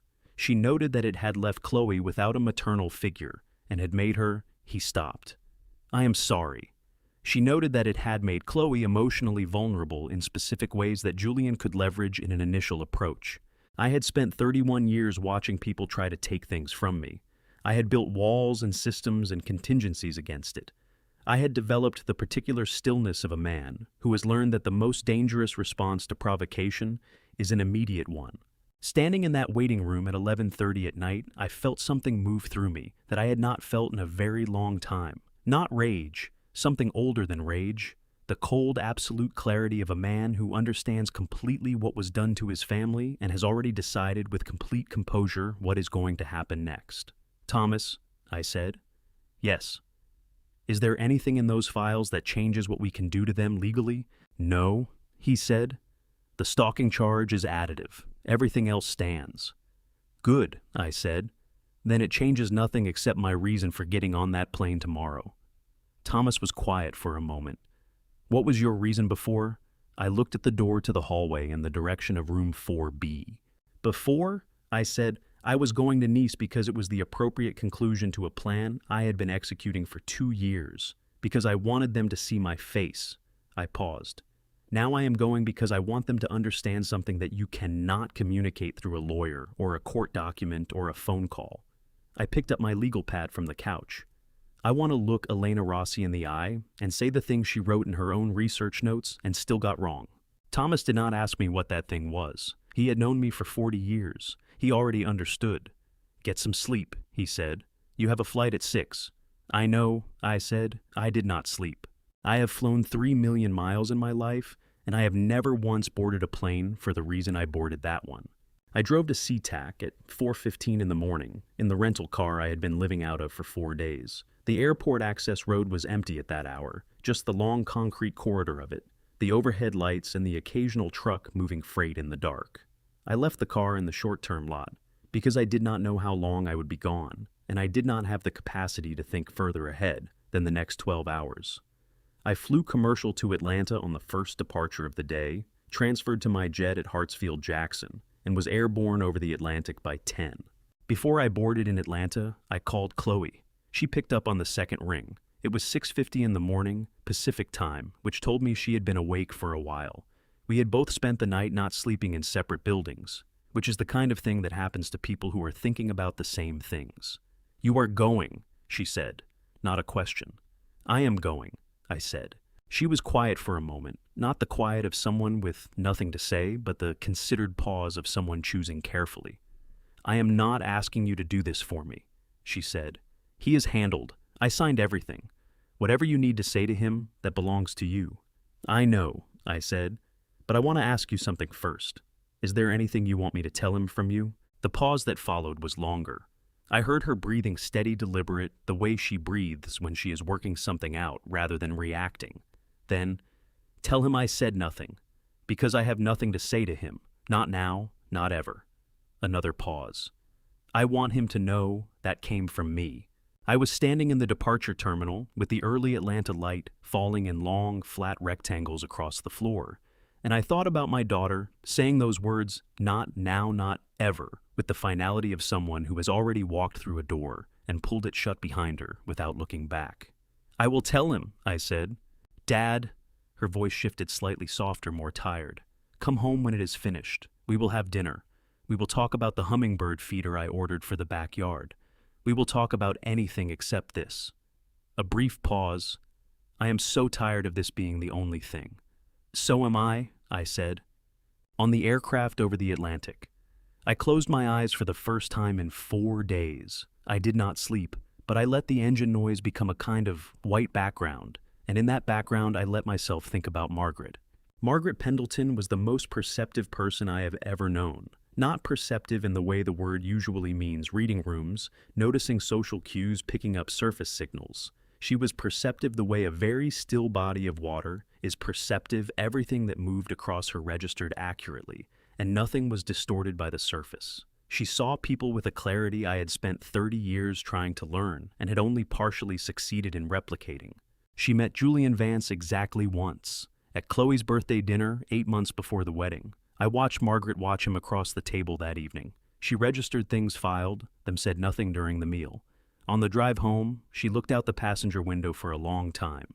Then she said, "Arthur, watch that one." That was all. 4 words. Watch that one. I had watched. I had simply not moved fast enough when watching was no longer enough. I thought about Elena's research notes, the clinical language she had used to describe Margaret's death as a leverage point in Chloe's emotional architecture. 214 photographs, 22 months of surveillance.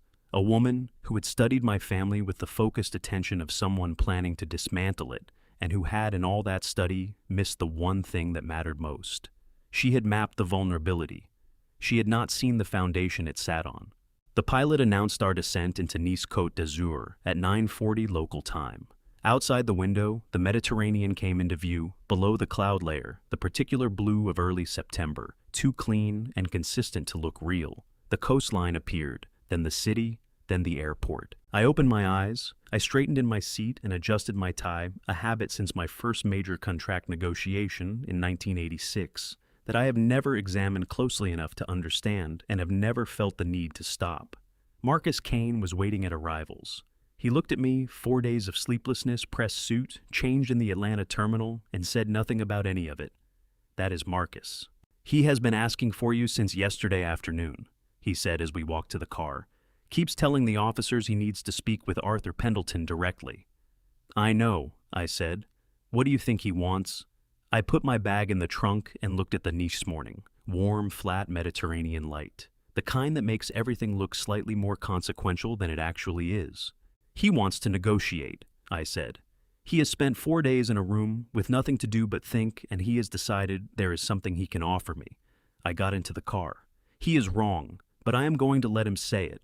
Marcus started the engine. 12 minutes, he said. "Then let's not waste them," I said. Julian was sitting at the metal table when I walked in, unshaved, wrinkled shirt, smaller than I remembered. He stood when he saw me, some deep habit of formality that 4 days in a holding room had not yet erased. "I want you to hear my side," he said. "Elena built this, the structure, the accounts, all of it. She came to me. I made choices I cannot defend, but she, Julian." One word. He stopped. "I knew about you and Elena 3 days before you proposed to my daughter." The floor went out from under him. I watched it happen in his face, the specific collapse of a man whose entire negotiating position has just been removed in a single sentence. "That's not possible," he said. "Gerald came to Atlanta 3 weeks before you moved. I knew about the Cayman account before your 3rd transfer. The Pendleton Ventures shares, I built that entity for you to find." I folded my hands on the table. "You didn't walk into my trap. You built it." He was quiet for a long moment. Then, "The night Chloe was locked out. Did you know that was going to happen?" I had not expected that question. "No," I said. "That is the one thing I did not see. I thought you would leave quietly. I was wrong about your timeline, and Chloe paid for that. I will carry it." I held his gaze. "She asked me to give you a message. She said she has nothing to say to you. Not now, not ever." His hands pressed flat against the table. I stood up and walked 4 doors down. Elena was upright, composed, watching me with the eyes of someone conducting a final evaluation. "You wrote in your research notes that men who build things that last are not comfortable," I said. "You were right. You just never asked yourself what I was building it for." Something shifted behind her eyes. She said nothing. I walked out into the Nice morning and did not look back. I want to tell you what happened after.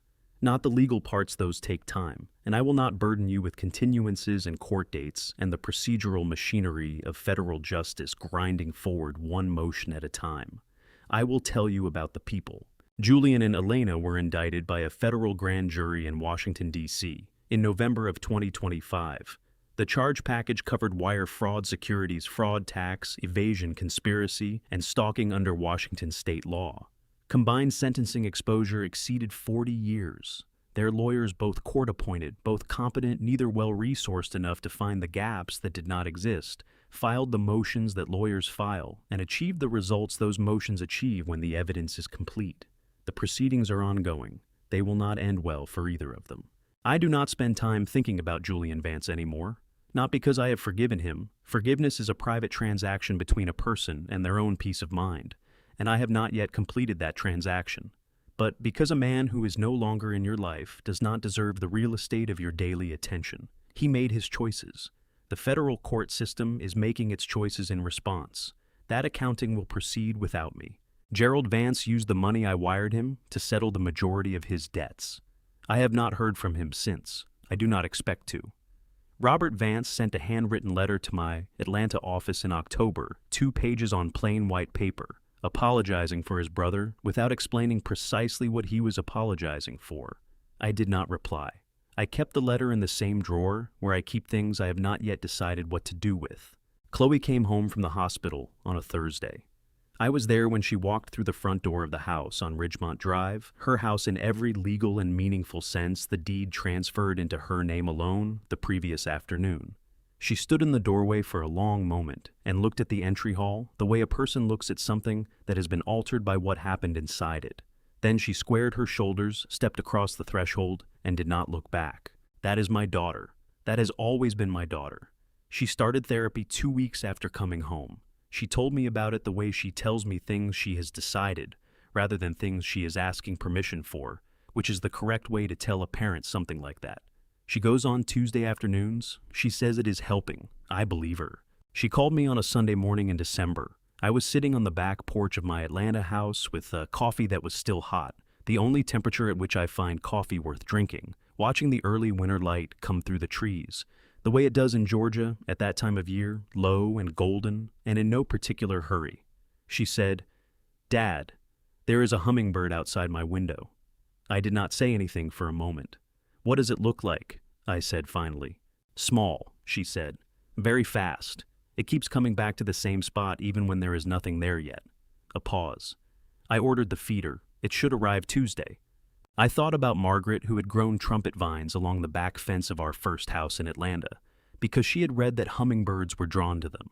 I thought about Chloe at 7 years old, sitting in the garden with her knees pulled to her chest, watching those vines with a patience that exceeded anything I could have managed at that age or most ages since. I thought about what it means to return to a place when there is nothing there yet, to come back anyway, to trust that what you are looking for will arrive if you are willing to wait for it. "Good," I said. "Make sure you put the feeder somewhere you can see it from inside." "Already planned," she said. We talked for another 20 minutes about things that had nothing to do with any of this.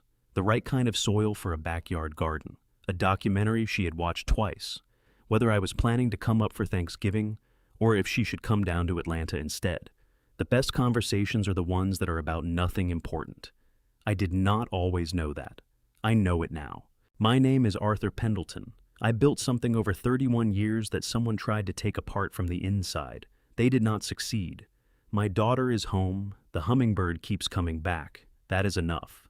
Looking back at this complex family story, a painful truth emerges. Only God possesses perfect foresight, but human vigilance must never sleep. I silently watched a calculating predator slowly dismantle my own daughter's happiness, wrongly thinking a slow, methodical corporate trap was much wiser. My ultimate advice: don't be like me. Do not wait for absolute certainty when your instinct screams danger. Protecting your loved ones requires immediate action and teeth, never passive observation. This shattering family betrayal proved that a cold corporate mindset cannot heal intimate wounds. To me, true justice is entirely non-negotiable. Revenge burns the architect, but absolute protection remains a father's sacred duty. Julian and Elena sought material assets completely missing the invisible foundation holding us together. Every tragic family betrayal leaves deep scars, yet it also clearly exposes who genuinely stands by your side when the walls collapse. This raw family story ends here, but our resilience continues. No outside force can ever permanently destroy a home built entirely on unconditional love. Although this specific family betrayal brought sleepless nights, it redefined our journey. Our bond remains unbroken, turning a painful chapter into a redemptive family story. What exactly would you do in my difficult position? Please share your thoughts below, leave a comment, and subscribe to our channel. Thank you sincerely for watching until the very end. Warning: Upcoming stories contain fictionalized elements built for educational purposes. If you choose not to listen, please exit and select alternative content far better suited for your preferences.